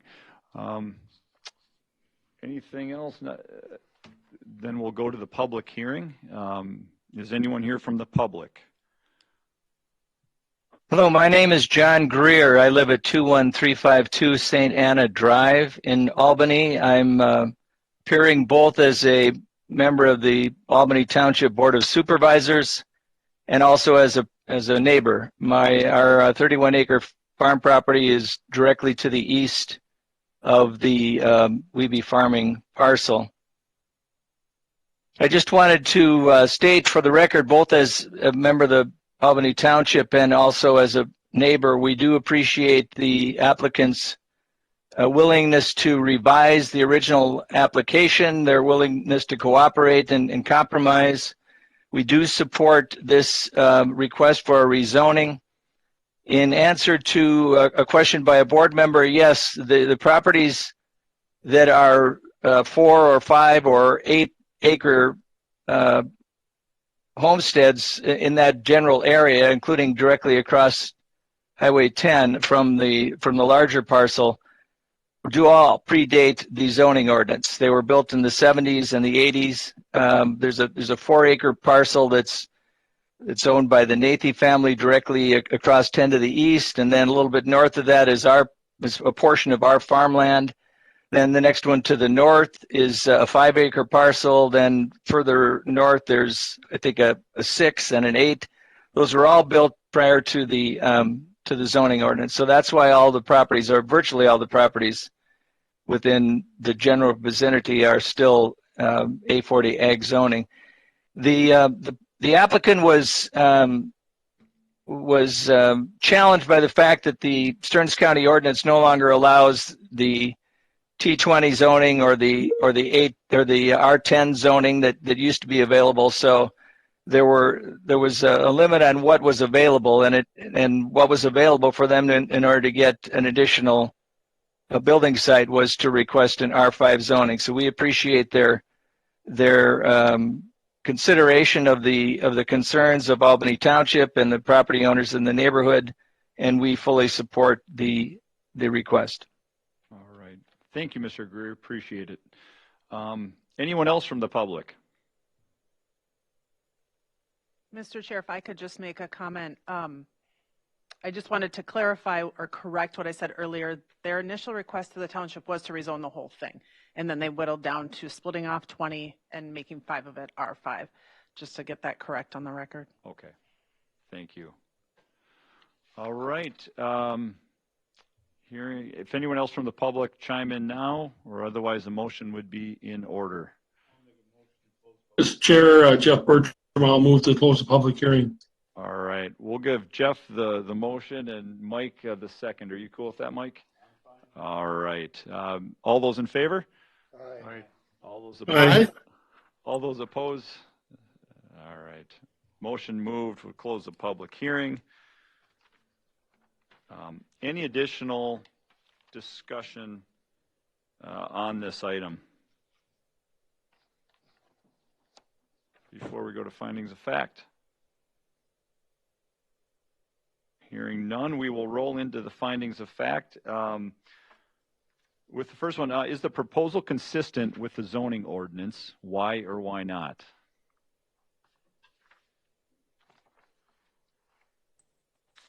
Mr. Chair, the future land use is rural residential.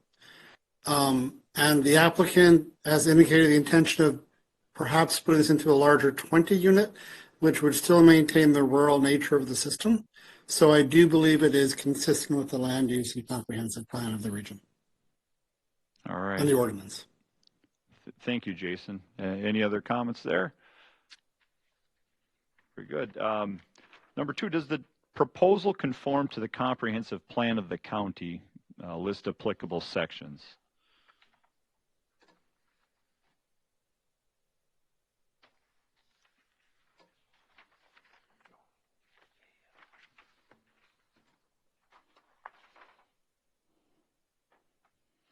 Mr. Chair, the proposal does conform to the comprehensive plan.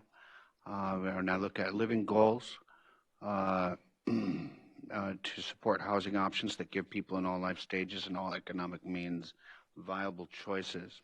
The fact that we're looking at a family situation here works for that. All right. Thank you, Sean. Any other comments on that one? Mr. Chairman, Jeff Bertram, I think it also complies with the agricultural residential use policies. Number 1, residential uses in the agricultural area must embrace the comprehensive plan, future land use factors to minimize conflicts between adjacent land uses. Also under rural residential policies, number 2, encourage higher density developments to locate near municipal services. I believe it's a mile, the way I tracked it from the city of Albany. And then also number 3, residential uses in agricultural areas must embrace the comprehensive plan, future and land use to minimize conflicts between adjacent land uses and natural resources. So I think there's at least 3 to 5 factors of the comprehensive plan that it does comply with. All right. Thank you, Jeff. All right. Number 3, is the proposal compatible with the existing neighborhood? Why or why not? Mr. Chairman, Jeff Bertram, I think it does because the pre-existing, as Supervisor Greer stated, the homes that were built and are there, as we all saw prior, and then the fact that it's just going to be limited to the building site, I think it is compatible. All right, thank you. Any other comments? Thank you, Jeff. Exactly what I was going to say. Oh, it's great to hear. Alignment. 4, how has the applicant demonstrated that standards and criteria stated in the ordinance will be satisfied?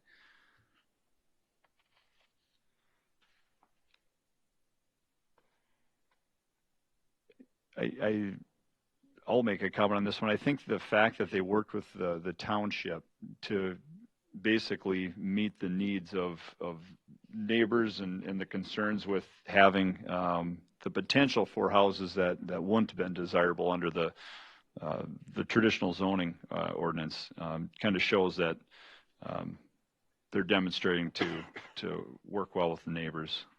Any other comments or thoughts on that one? All right, then we'll go to number 5. Any other issues pertinent to this matter? Mr. Chair, Jason Wiedemann, just as identified in the staff report, this parcel will be aligned with the Wobegon Trail.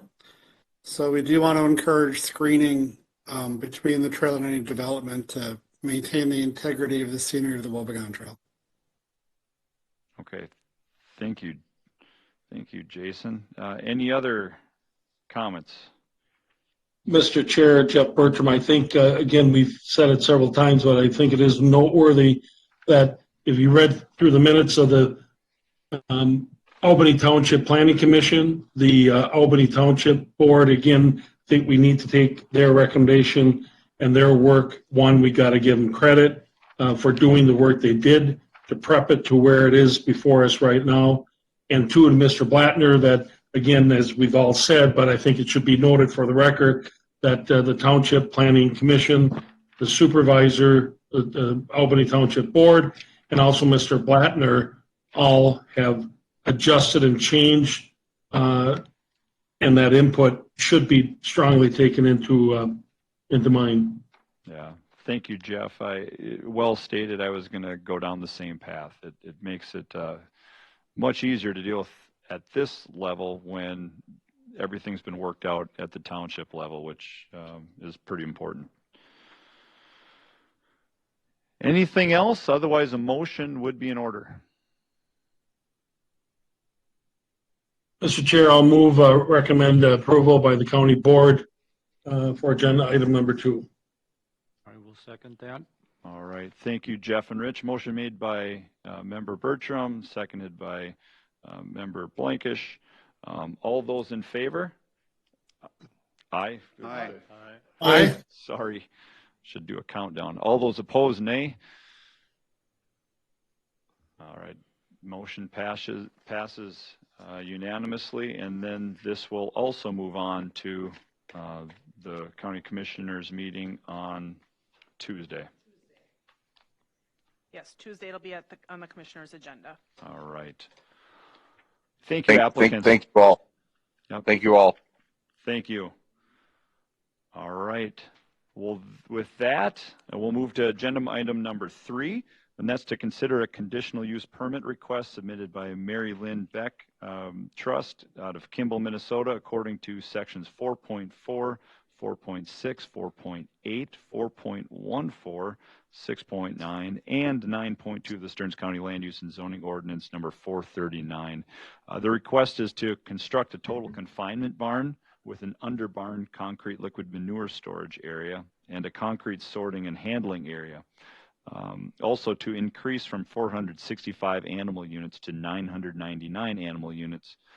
The property under consideration is in the southwest quarter of the northwest quarter of Section 6 in Main Prairie Township, located at 7220 County Road 146 in Kimball. And I see we have our applicants with us. And so we'll come back to you in a second. What we'll first do is roll into the staff report. If you're ready to go, Bethy, Joe. Sure, Mr. Chair and members of the board. So as you said, the applicant is looking to construct a total confinement barn, 102-foot barn with 3-foot overhangs with an under barn concrete liquid manure storage area. And then that liquid manure storage area under the barn will have 8 external 6-foot by 6-foot by 7-foot deep pump outs. So there'll be 4 on each side of the building. They're also requesting a 3,042 square foot concrete sorting and handling area, which is identified as number 4 on the map up on the screen. And then they're currently at 465 for animal units, consisting of slaughter steers and calves, and they're looking to go to 999 animal units just of slaughter steers. You've already mentioned the location, and it's a 36.91 acre zone A80 parcel in section 6 of Main Prairie.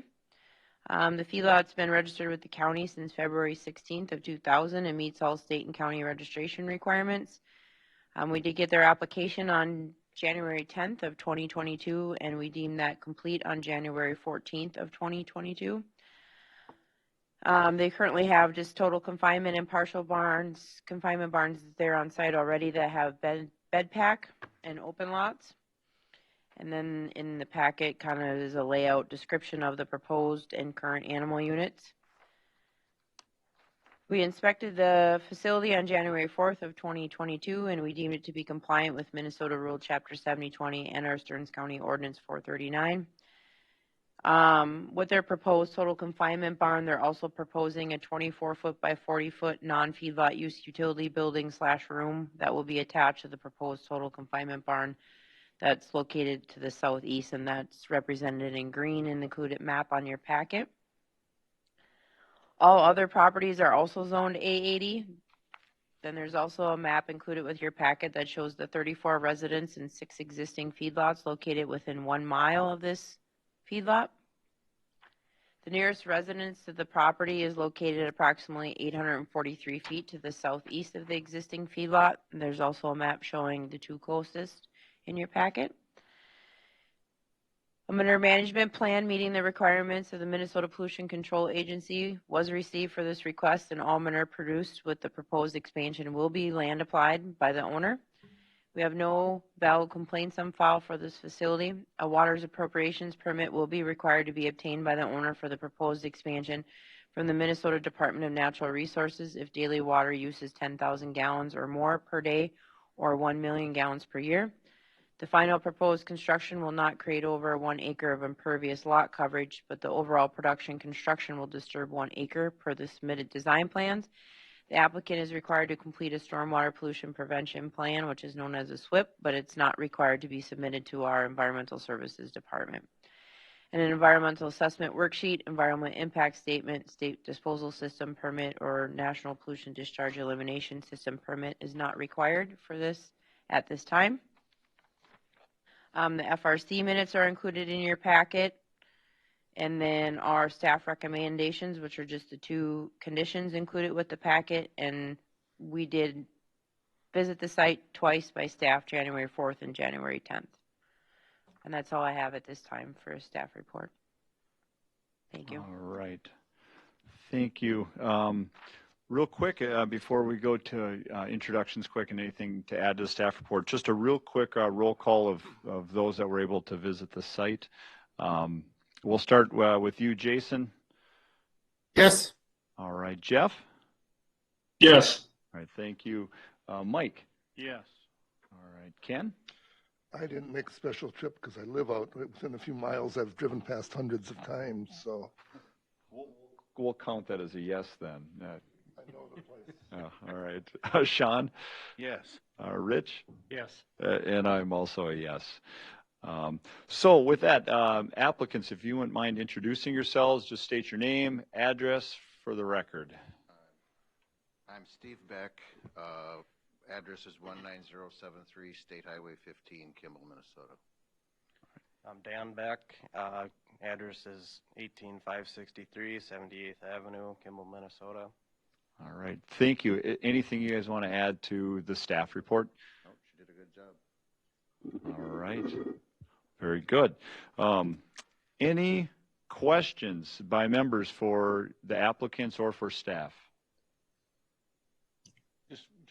Chair? Mr. Chairman, Jeff Bertram, remind me where does the SWIP get referred to if Environmental Services doesn't get it? Remind me who does get that.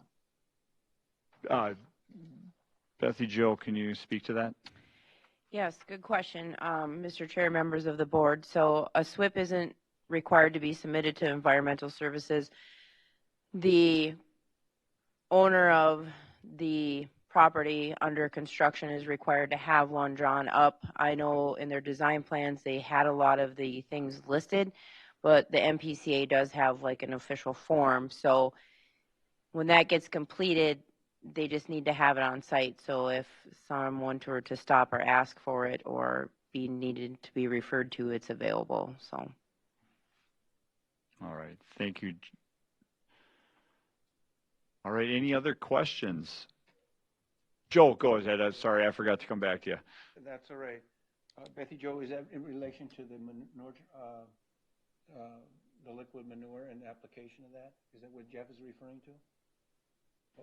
Mr. Chair, members of the board, Commissioner Persky, SWIP is about basically stormwater pollution type kind of stuff with site construction. So it's very specific to if there's sensitive features, what types of perimeter controls you're going to do. But in regards to the manure, the state does require a manure management plan, which the applicant did submit. We do have a checklist that we have to go through that's provided by the MPCA and complete that before a permit's issued, which I've already gone through that and completed that checklist. So, just protocol, do we usually go ahead and move these forward, or does that have to precede us approving the application, the permit? As far as you getting approval with the application or the treatment of the manure, which can we approve this before we have that? Mr. And then it becomes a matter of occupancy and usage Mr. Chair, members of the board, so basically the manure management plan is drawn up. I mean, producers can do it themselves. There's a format available online. They can hire crop consultants. In this case, there was a consultant that done it. But I've personally gone through the checklists from the state, completed it. It is complete. It meets the standards. We can continue through this process because I've done that. They'd have to meet that before, even if this is recommended as approval to even the county board and the county board approves it. I personally, we could not issue the permit until all the other factors are met, which it is. So this is actually out of all the things to review for their permitting part of the feedlot permit, that's already been done, so. So handled like a lot of the other permittable items that checklist of things that need to be done. Correct. Even after approval. Yep. Thank you. All right. Any other questions before we go to public hearing? Mr. Chair, Jason Wienerman, just a quick question here, maybe for staff or for the applicant. So you're developing the manure storage facility. How often will that need to be emptied per year? Is it a once a year thing? Is it a couple times a year? Do you have a rough date on that? It will be pumped out once a year in the spring. Okay, thank you. Planting. Thank you. All right. Thank you. All right. Anything else, or we will go to public hearing? With that, is anyone in attendance or online, they want to make a public comment on this item? Seeing no one jumping up and hearing no one online, motion. Mr. Chair, I was just going to acknowledge, we haven't received any public comment in regards to this item to read onto the record, but I will acknowledge there was 2 phone calls that were made with questions and just general concerns, and so we did answer those. We did receive 1 email with some questions, and we did, as staff, respond to that. So, but we haven't received anything to read into record. So. Okay. All right. Thank you. So a few questions you guys answered, and it seems like that must have sufficed. No one's here, so that's good. All right. And then, Rich, you were making a motion to close the public hearing. Thank you. Motion made by Rich. Do I have a second? I'll second it. All right. Thanks, Ken. All those in favor of closing the public hearing, say aye. Aye. Aye. All those. Aye. Thank you. All those opposed? All right. Motion moves.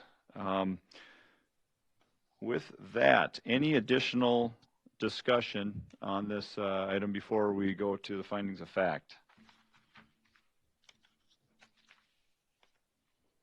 All right. Hearing none. We will start. Is the proposal consistent with the Stearns County zoning ordinance number 439?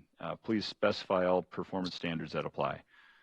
Mr. Chair, it is consistent with our land use zoning ordinance number 439, sections 4.4, 4.6, 4.8, 4.14, 6.9, and 9.2. All right. Thank you, Rich.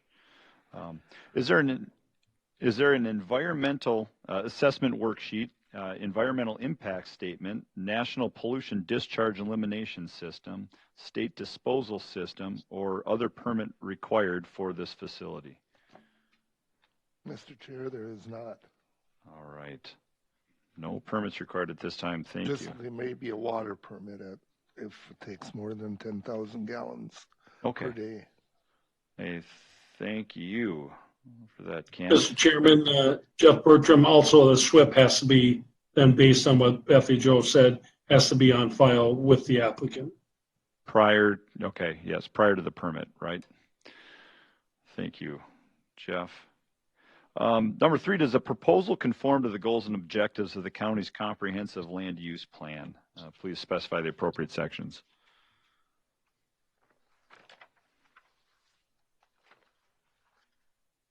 Mr. Chairman, Jeff Bertram, agricultural goals, number one, support agriculture as a desirable land use, long-term facilitate the diversification county's agricultural economy. Under agricultural use policies, number two, emphasize the importance of animal agriculture to the county economy by treating it as a priority land use in the area. And then under animal agricultural policies, number two, follow the pollution controls consistent with state requirements. Yeah, very good. Thank you, Jeff. Quite a few that it applies to here. Number four, will the site configuration, number and type of animals at this site and prevailing wind conditions impact any of the following areas? Traffic, public safety, schools, any other impacts?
Appreciate that.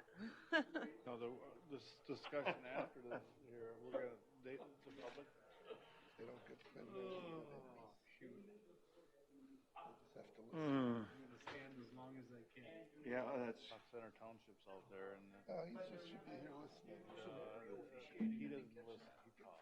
Adaptive floor hockey. Here to listen. I know he was on the board when I started. They got up there late, and then we had a kid had a heart issue. He talks too much. And so we had to stop the game and take care of this kid till he came to. And they were talking about. Oh, you're not leaving. I couldn't go home. I thought you were leaving. So then that's why. is the WebEx working? Oh, we walk across there all the time. No, she's got the WebEx up. No, you shouldn't say that. You were I've been doing. Looks like it's still working, and our mics are working. Mike's came back. Jeff, can you hear us okay? This is what they were for basketball, and this is what they. I texted Jeff what's going on. Jeff just came back. Jeff, can you hear us? Yeah. Is your mic on? Yeah. Mic is on. Your Can mic you hear on, the your room? WebEx is on Can and you you hear can't this hear in you? the back of the room? Can you hear this? I can hear a little bit. Oh, yeah, the But mics you are got to be working really now. close. Still doing them. This is just Minnesota's official jersey. But they, but Right now it's green, and I don't think Jeff can hear me yet because he's not responding on the screen. They are hearing it? Thank you. So the webcast you can hear. yeah, absolutely. Yeah. All right, for those online that can hear, we're going to get resumed here in a second. But we may not. Well, you got to look for that bright yellow or the bright, and if it team's yellow, we switch to red. The same thing, yeah. We'll just move forward. Yeah, you can't really. I don't know. Officials, what about may say stripes?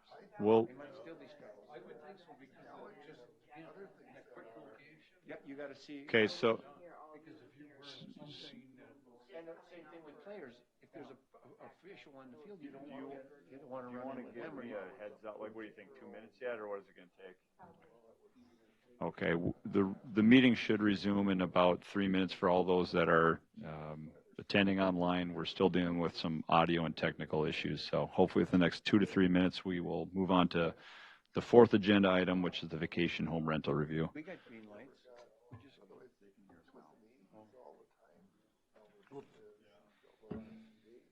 Can't guzzle my water.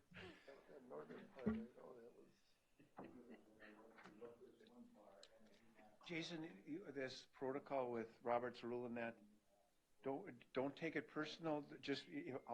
You'll get it. You know, it takes time. You know, it's been 20 years now for me. So, yeah. No worries. Yeah. Jeff, can you hear me? And all that, it's a learning experience every time you go. Yeah. Hello, Jeff, can you hear me? I always reserve the right to get smarter too, so anytime, Okay. fire away. And just on motions, you know, when Yeah, what would you like, what would work you better? usually look for a motion and a second. However, if there's something that you want to go through that you don't want to die, you can second or you can make a motion. But typically you don't make a motion or a second. But you can do that if you want to make sure at least it has a chance or that you get discussion. So as a, kind of that last resort special circumstance. Right. And the other thing is, also what it does is, that way people can't be checking out because you're waiting for at least two people to be paying attention.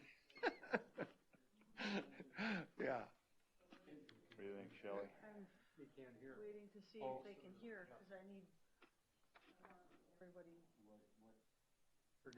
That was to be able to hear. that was you. the important I think part. online they can hear us, They can, that's what which is the webcasting, not the meeting, not this internal meeting portion. He can't hear now? The meeting's on demand. Meetings on demand is working, right, that's Right. the webcast. But the WebEx meeting is the part we're trying to get to hear Jason and Jeff. And real quick, Shelley, I mean, Worst basically, case scenario, we cut them out and they just send us what they want. yeah. And I'm just going to facilitate a discussion on this. Is there Correct. anything else? That's what Jennifer and I are looking to do. That way, people are still hearing us in the webcast. We could as a You're commission gonna really approve run the this part of minutes the meeting. for last month. We can do that. Why don't we do that? So how Yes. do we know? We can do that. We can approve this.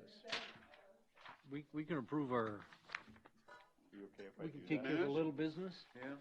Instead All right. of sitting here not doing anything. Yeah, so for anyone that can hear us online, what we're going to do is approve the minutes and then hopefully have the webcast running again, and then we'll move on to that agenda item 4. So we're going to jump ahead to agenda item number 5, which is to approve the minutes from the January 20th meeting.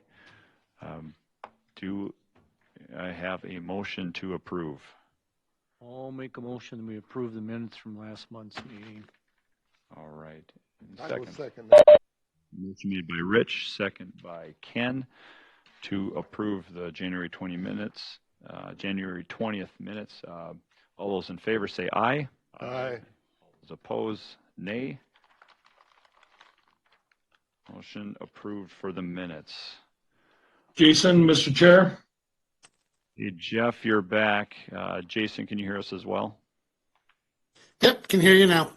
We, obviously you did the minutes. I couldn't hear anything until you just did the motion.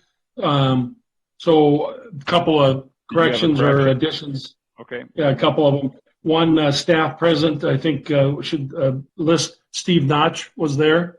Not sure if he was there as a commissioner or staff, but he was there. And then the oaths of the office, again, just for the record, in case we care about the record, maybe we should identify who the members were that received the oath. There was 3 of us. And then we were supposed to receive the electronic form. I did not receive the oath that I was supposed to sign that I'm aware of. And again, just to cover all bases. Yeah. Thanks, Jeff. Shelley just commented that they'll make sure that those get sent out, probably via email. So thank you for those comments. Anything else that you had, Jeff, on the minutes? No, and I assume then that with that approval, I assume they're going to be corrected. And then can we see a corrected copy, please? Yes. All right. I'm getting recognition on that as a yes, Jeff. So thank you for those Thank comments. you. Yep. All right. Now, yeah, there's been a lot of people interested in this next topic, agenda item number 4, and that is the vacation home rental standards discussion. And maybe before we get comments and thoughts on the information that was sent out, we'll let staff, Jennifer, is there anything that you want to share on this? Mr. Chair, members of the Planning Commission, just real briefly, as you know, this has been a hot topic lately, and we've got 3 townships now with moratoriums on vacation rentals. And the county commissioners asked us to have a discussion with you about whether ordinance changes might be warranted or not. So Angie put a lot of work into contacting other counties in Minnesota, and so you have the spreadsheet that shows what other counties are doing for vacation rentals, and it's all over the board. Some don't regulate them at all, and some regulate them quite heavily. So that is there for your information and for your, just to kind of give you some thoughts and ideas. And then after the spreadsheets was some other possible thoughts that we came up with, just brainstorming things to consider. And so I guess what we're looking for is a discussion. If you think there's any standards that should be investigated further to be put in the ordinance. And then what we will do is take your discussion to the county commissioners and then see if they want to conduct a public hearing to consider ordinance changes. All right. Thank you, Jennifer. So with that, I know everyone's had a chance to review the information. Comments, it's really discussion for feedback to the County Board of Commissioners. Mr. Chairman. Go ahead, Jeff. Mr. Chairman, Jeff Bertram. Just curious, we're not talking about like one, whatever this is going to be, a 15-minute conversation and then go to the board with that. I would assume there's so much information. I've read it all, as I'm sure everyone else has. But we certainly can't have a 15-minute, at least I would suggest we don't have a 15, 20-minute conversation and then take something to the county board.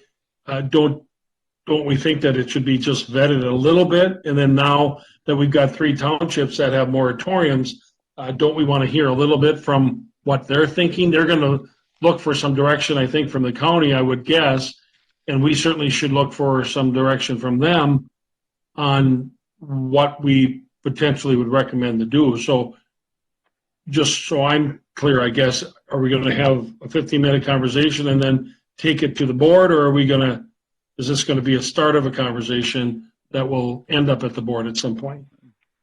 Jeff, fair question. And I take this as this discussion is something that what we discuss is going as a recommendation to the county board as to how to possibly handle it going forward. Is it something that in the future we should be looking at potentially revisiting the ordinances, making some changes, or are they okay as is? I think your point about getting feedback from the townships is pretty critical. The nice thing is, from my perspective, is that the townships have addressed this and started to address it at their township level. And in my opinion, that's the way it's supposed to work. You should address it at the level of government that's the closest to you. And then if we, to your point, Jeff, start to see mutual concerns, mutual things that are happening across townships, then start to try to mirror those things at the county level. But that was one of my takeaways from it. What I saw in the spreadsheet from the other counties that I thought made a lot of sense, because again, we're always supposed to be looking out how to prevent issues that pop up. I like the quiet hours that Crow Wing and Chisago counties established. What they are, I don't know. I'm just going to run through mine quick, and then again, I don't know how or who's going to compile all this, but and then the owner must post name and number, emergency contact person in Aiken County. I thought that made sense. Pets allowed by owner shall be secured on the property at all time, which was in Carlton County. I think that made sense. In Lake County, the interim use 1-year initial, 5-year renewal made sense. There's no issues, then the renewal's not going to be a problem. The onus is put a little bit on the applicant. And then the trespass in Lake County, the owner required to visibly mark property lines, because we've heard several complaints about that. And also in Lake, the overnight capacity, no RVs, tents, other types of additional, and some of this might be in ours already, I'm not sure. And then the last two would be the contact rules in Pope County. Local contact required 24 days, 24 hours, 7 days a week, and respond by certain minutes, whatever that ends up being.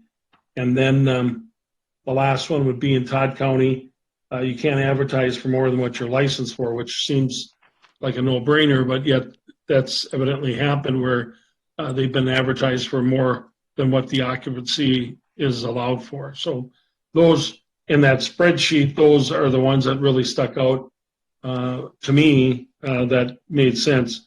I don't know that some of the staff, some of the suggestions on minimum lot size, limit the number of days can be used, neighborhood meeting before the application. I don't think those are good ideas. I think that's overreaching. Limitation of vacation home rentals in residential districts. I think those are all kind of overreaching, but the ones that I suggested, those are the ones that I think made sense to me. Thank you. Thanks, Jeff. Any other comments? Mr. Chair, if I may, I agree with pretty much everything Member Bertram said. And I do want to point out that, yeah, it's true. We are basically like in the middle of the pack. And as we're all learning how to do this, and I look at some of these standards, we've been leading the way on some of them, lagging behind on others. I'm glad we're talking about it again. But it's not like we've been slacking. Yeah. Right. We're trying to deal with it as it's happening. So I'm happy with where we're at and where we're going. Yeah. Thanks, Sean. Any other? Mr. Chair, Jason Wienerman here. Yeah, Jace. So one of the things that sort of has come up in some of the discussions about people who have commented on these is the difference between somebody who's renting their home as a vacation home rental and then somebody who's getting into this as a business. And I wonder, is there a way to place limitations on the number of these that any one person can receive a permit for? So if somebody currently buys 5 of these things and applies for 5 use permits, are they actually, are those vacation homes, or is that something beyond what we had expected? It's a good question, Jason.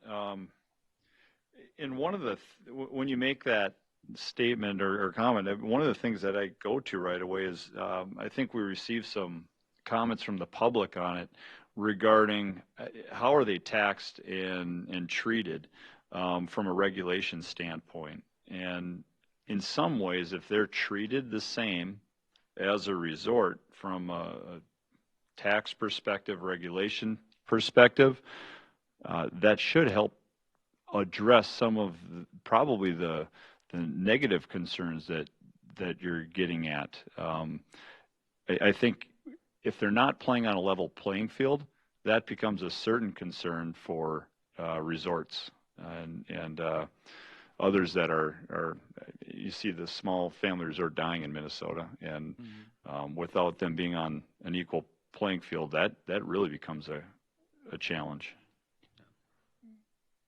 Mr. Chair, Jason, I agree. I mean, are we looking at those people that also have it available 365 days out of the year, and they're advertising it nationally online so that families can rent it 52 weeks of the year, opposed to the family that maybe rents it out 3 or 4 times during the summer? There's a considerable difference between one and the other, and so I somehow we've got to identify what that is. True, Joe, to that question, though, I think it's a good point to bring up. What's the difference, though, between that and someone living there 365 days a year? Well, my outlook on this, if it's somebody that's buying 3, 4, 5 different units and they're up for rent 365 days a year, you essentially are running a business in a residential area. And if we as a government entity are approving those, we are spot zoning. We're allowing commercial within residential areas. But Rich, they can do this with home rentals in St. Cloud. My daughters sold their house in town, and it's right in between 2 family houses. But that doesn't. What I'm saying is that doesn't necessarily make it right. But I'm saying this is the view that I see this. But it happens all over. Well, does that Chair, make it right though? But Ken, to that point, you're not allowed to do that in Sartell. You cannot. It's not you have to rent a home on a long-term lease. You can't rent a home on a weekly basis. That's even the city ones are like that. Oh, correct, and that's what we're talking about here. And that's a bit different. Yes, somebody could rent a cabin or a place on the lake for the summer, but we're talking about every week or even a number of days, and you've got this quick turnover. No, we're just talking about making it a business, and they're making it a business, and they're going to be taxed as a business and everything else, because there are people are going to do this. No longer residents. They try to buy 4 or 5 of those for that's their retirement plan. Correct.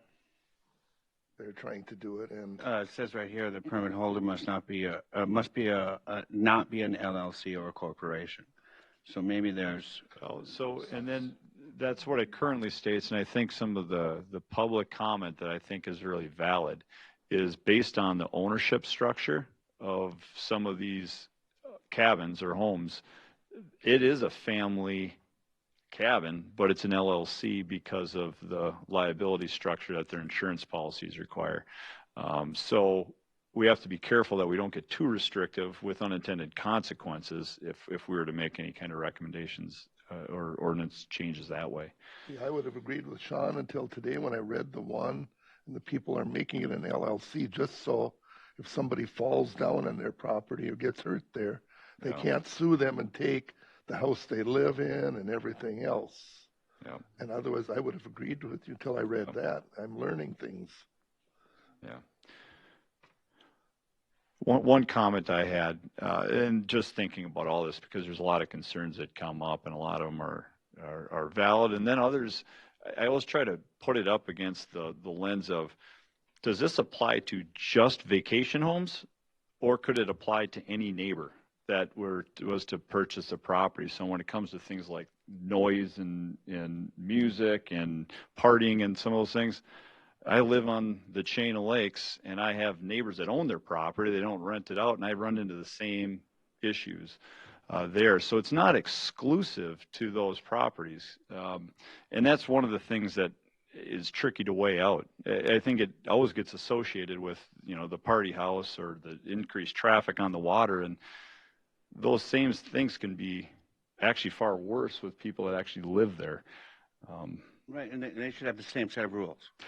They really should. I mean, and that's kind of the thing. So you have to try to weigh those and say, well, is one more valid than the other? If you live there, can you make more noise than if you're renting?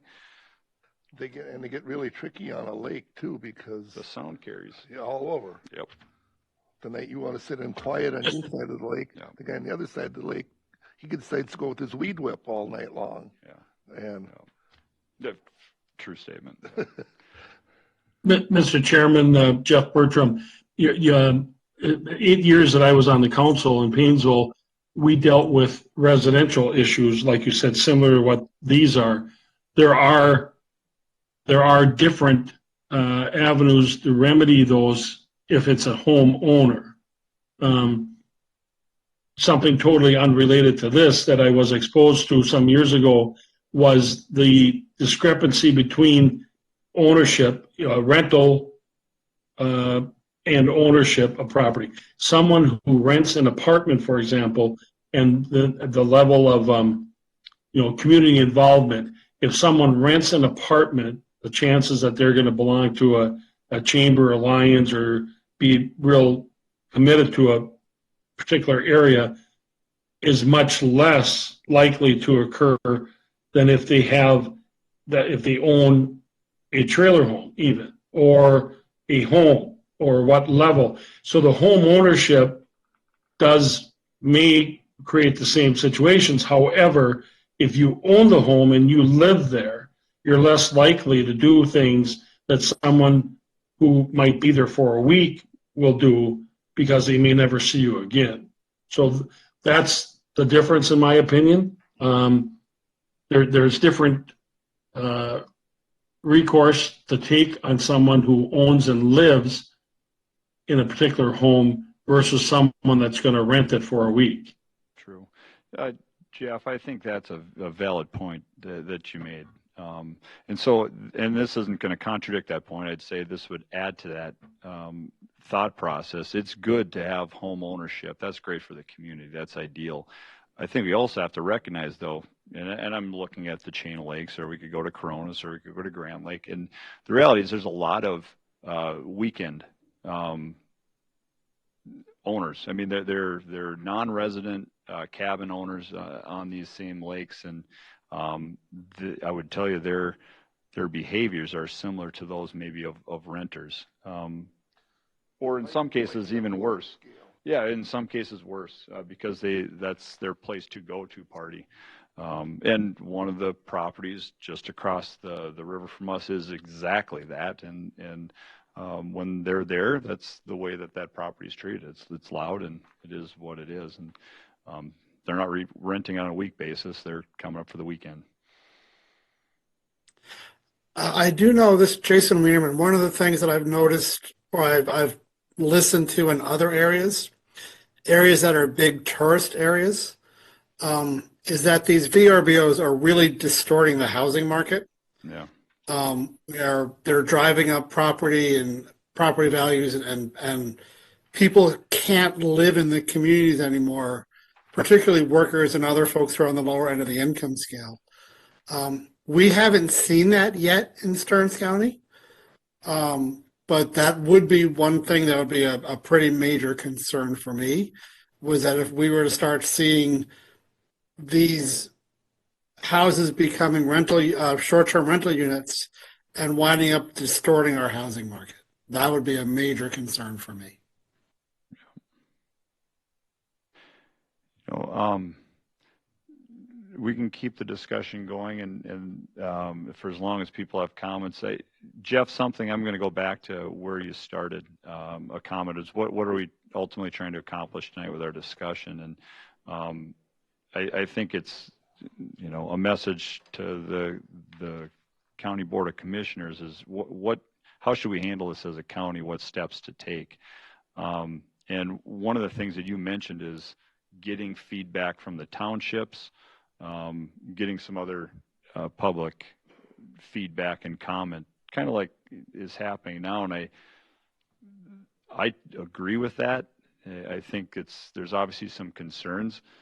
I wouldn't want to rush to make any changes on something like this. I think public policy is usually done the worst when it's done quickly, and done based on emotions and stuff. I think the best thing would be to keep researching this process, getting feedback from other groups, and months or maybe even a year down the road actually do something as far as what are the appropriate ordinance changes that should be made.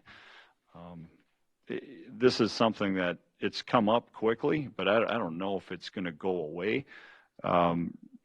Regardless of what decisions get made, I think it's better to just slow down and keep getting input and feedback to make a good decision. And Mr. Chairman, Jeff Bertram, I agree with that, and I think that's what's going to happen. I think what we should do, and I hope that all this information that we got, I hope the county staff shares it with the 3 townships now that have enacted moratoriums, that it will give them food for thought of to think about as they're looking at, you know, their options. That will help them come up. But at some point, I would think maybe at, you know, obviously each future meeting for the next 2 or 3 months, we should kind of recap now what staff has heard from all of us, kind of start a template of, okay, these are, you know, take it from the 10,000 foot view, get it down to 5,000 foot view, and then potentially 2 or 3 meetings, get it more down to a 500 foot view, and then bring in the 3 townships and see what they're thinking. And again, by that time, I hope they get this information within a week. I mean, there's no reason we can't share that with them. We know who they are, and then keep that dialogue going. And that was my point. I think it's premature to just make recommendations at this point. We're having a conversation. Okay. And also to sort of build upon some of the things people have said, as we're having this conversation, I know that we've heard from several people who are providing public comment to previous people who are looking for vacation home rentals. We want to be careful not to demonize the people who are doing these applications, nor the people who are coming in to use these properties as seasonal rentals. You know, we've heard people saying you're bringing in child molesters and drunks and party people. As we talked about today, there are homeowners who are going to be way worse than the people who are coming in to rent the properties. So when we're talking about these things, we want to be honest about who's coming in, and not place ourselves looking at the worst common denominators or making these decisions. Mr. Chair and Jason, I agree with you there too. And we've said it in the past. I know Ken has said it too. The availability for families to afford something on the lake and to have that 1 week at the lake is quite valuable. I think that many Minnesotans have cherished for generations, and these vacation home rentals do provide that opportunity to be that 1 week on the lake and, be able to sit on the shore, sit on the dock, go out in the boat, and again, it makes it affordable to many families that could not otherwise, partake in that. I had one question for staff, and I haven't seen it in anything unless I've missed it. Where are we with taxes on this? So when a person does a vacation home rental, if you're at a resort, you pay a tax. What about with the vacation home rental? Is there taxation on that? I believe it's as a business. That's my understanding. But Jennifer, maybe you can comment on that. Yeah, Mr. Chair, if they're following the law, they are required to pay lodging tax. And I believe most of them do. Are they then also taxed as a commercial entity? For property taxes? Oh, yeah. That depends on the intensity of the rental. So there's a blurb in here because we got information from our assessor's office. So it says the taxes between a cabin that's classified as seasonal, recreational, and a short-term rental are similar. In most cases, the short-term rental will likely pay slightly higher taxes, but depending on the property's market value and locations, the taxes could be slightly higher for seasonal, residential, recreational property. So in summary, what the county assessor indicated was that a short-term rental tax is similar to most residential non-homestead properties. It's lower than commercial, slightly higher than most seasonal residential recreational property. Thank you. That actually is helpful because I think it's, again, as we continue to gather different things, that's maybe a way, Joe, you mentioned earlier about the 365 days a year is different than a few weekends. Mm-hmm. Maybe that's a way to deal with some of that on a ascending threshold as well, based on the amount of rentals in a year that may put you into a different tax classification or something. And yeah, again, all the reasons, I think the more time we spend in researching it and talking through different things, the better the decisions will be made. Now, from a staff perspective, is there anything that you need specifically from us tonight in the form of a recommendation or formal statement on something? Well, we got Jeff listed off the items that were intriguing to him, more specific standards. So we have those, and I know Sean agreed with those. If anyone else has specific standards you're like, maybe I'll throw something out there, I guess from a recommendation standpoint, and I'm curious from everyone else, to say at least a minimum of 6 months of additional data gathering, feedback from townships, discussions from like the tax perspective of other options that might be available. That's through the assessor's office. So it's okay.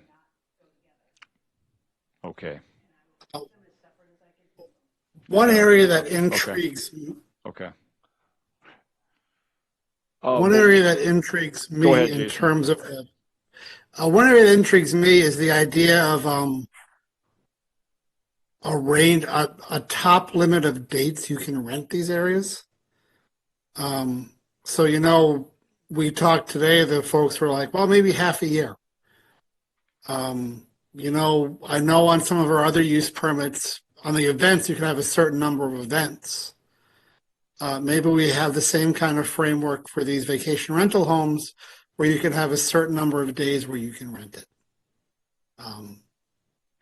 So maybe like 60, 90 days, something like that. That's a great item. And this is another question. Could you create different would we have the ability to create different classifications of vacation home rentals based on, does someone want to rent it 365 days a year, or do they want to rent it 30 days a year? Because then it would be a different application, entire process. Maybe there's different standards that would apply. You could. In theory, we could. It might be a nightmare for someone, but okay. You could allow different intensity in different zoning districts, or you could say, you could get an administrative permit if you're not going to rent it more than 30 days in a year, but anything more than that requires an interim use permit. There's tons of options. Okay. Well, is there anything that would be anyone opposed to saying, let's continue to review for 6 months? That would be some feedback for the group and get data and explore options. That's my thought, is we should let the townships, Yeah, I let agree. them accumulate a little bit, come back with theirs, and then Agree. we can go from Joe, there. Isn't there like a conference that all the townships get together once a year for Stearns County? Actually, 2 times a year. So there would be an avenue to kind of get the message out to everybody that's in attendance. I don't know. Some townships don't have any lakes. Right, but I mean, bring the topic up so Yeah. those that do have the lakes with rental properties maybe. They live up north of Sartell or Rice. You're right. I know. Anything? Mr. Chair, I would also add, when you mentioned townships and the 3 that have moratoriums, Sauk Center Township actually did schedule a public hearing already to act on their moratorium. They're considering just banning or prohibiting vacation rentals. So their Planning Commission is holding a public hearing on that on March 2nd. Okay. And I think it's fair for townships to do whatever they want to do in their township. I think that's exactly their prerogative. It doesn't mean that's what we have to do as a county, but getting their feedback is a... In the end, they're the ones that are going to lose the money, because all of the people that come and visit these on weekends or whatever, they bring a lot of money to the little towns. I know the ones that come out to the Cold Spring area. Well, you talk to them, they got to visit the bakery. Everybody goes to the bakery, and then they go to the little shop that sells antiques, and they got to visit that. Or they stop on their way and stop at Knauss's in Kimball or another butcher shop along the way. Joe isn't the only one that knows where every butcher shop is in Stearns County. Other people learn them. And it brings money into the county doing these things that otherwise would not get here. And if certain townships don't want the money, I guess that's their choice. It's also bringing the money into the people who live in those homes, and that's serving the community. And that's why we've made it okay. That's why we came to that conclusion in the first place. And also, one thing my wife and I have learned is some of these vacation homes, people are trying out areas they want to live. So, someone comes out here, rents a home for 2 or 3 weeks at a time. Maybe they love Stearns County, and this is going to be where they choose to retire or actually buy a home of their own. If you go to some of these communities where it has a lot of these, folks are like, oh, we've been coming to this area for 4 years and doing these vacation homes, and now it's time for us to buy. So these are ways for people to explore the country in a more informal long-term framework to get a feel for it and create the opportunity where maybe people move to our community. And Mr. Chair, and Jason, to that point too, I think there's something to be said about even winter rentals. I think we might have mentioned this at the other meeting, and that is there's a lot of people from the country that have no idea what being in Minnesota is for a week. And it's something to come to a hotel and be in town and be at a hotel, but to come to a lake and be at the lake for a week so that they can see snowmobiles and actually see vehicles driving on the water, and maybe being in the fish house or cross-country skiing, that has a benefit too, and they may never come back after that experience. So, Joe, it's interesting you say this is a pertinent discussion. So there's a well-known, and I'm not going to say the name, but there's a well-known artist from down south that brought their family up and stayed at a vacation home rental to experience winter. And that was in January. They ended up staying for an extra week because they're having so much fun, and they may have just landed again right now because they came back for another week. So reverse snowbirds, kind of crazy, but they're staying at a vacation home rental on an area lake, and it's a whole different thing. It doesn't make sense to me, but to your point, they're actually now discussing buying a place to spend their winters here and do the reverse snowbird. And it was a way to test it. So there are some benefits. All right. Any other comments, Jeff, Jason, that you have? Staff, do you have enough comments and things from the Planning Commission? Yep, this is good.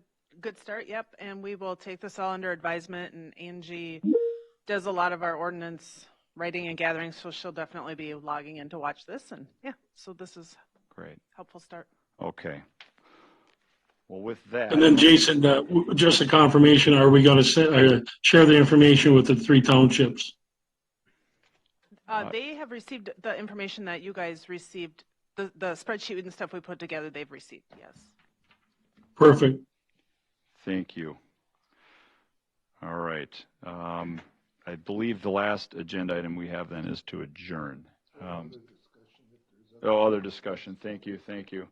I was hoping you would see that. Is there any other discussion anyone has tonight? I did see one thing. It was on WJON's website, and it was about the milk and honey people you had earlier, and they showed, they must have had them on one day, and they're building their new building, and then they made a comment in there, well, the county has approved them for 300 people to be there at a time, but they're assuming at some point in the future that we're going to make that larger, and I thought that's quite an assumption to decide when you're in the middle of kind of, I don't know how big of a turmoil it is, but I don't hear they're going right ahead with building there. Yeah, I saw that same thing. Yeah, and it was kind of a little off-putting. Yeah. Like, well, gee, and now in retrospect, after every step that we've had with them, it's like, wow, they've fooled us and lied to us every step of the way. Is that a future CUP, or it might just be a permittable item that doesn't have to come this way? What they're building now is what we gave them a CUP for. This is exactly what they planned on doing that you guys approved. That was approved. Yep. But again, it's interesting because they told us it was also going to be used as a storage shed. And it is. Yep. Right. It's going to be a storage shed, but is it a storage shed or is it building it like a storage shed? Yeah. It's building. There's 2 structures. Oh, there's 2 structures. Yep. But where the bands will be is a pretty big place that maybe that will put the music in the right direction. That was the intent. That's right. Isn't that the idea? Right. So we'll direct it. All right. Any other items? Do you guys want to make a motion, or should I just adjourn? We'll do it formal. Motion to adjourn. Rich, second. I'll second it. All those in favor say aye. Aye.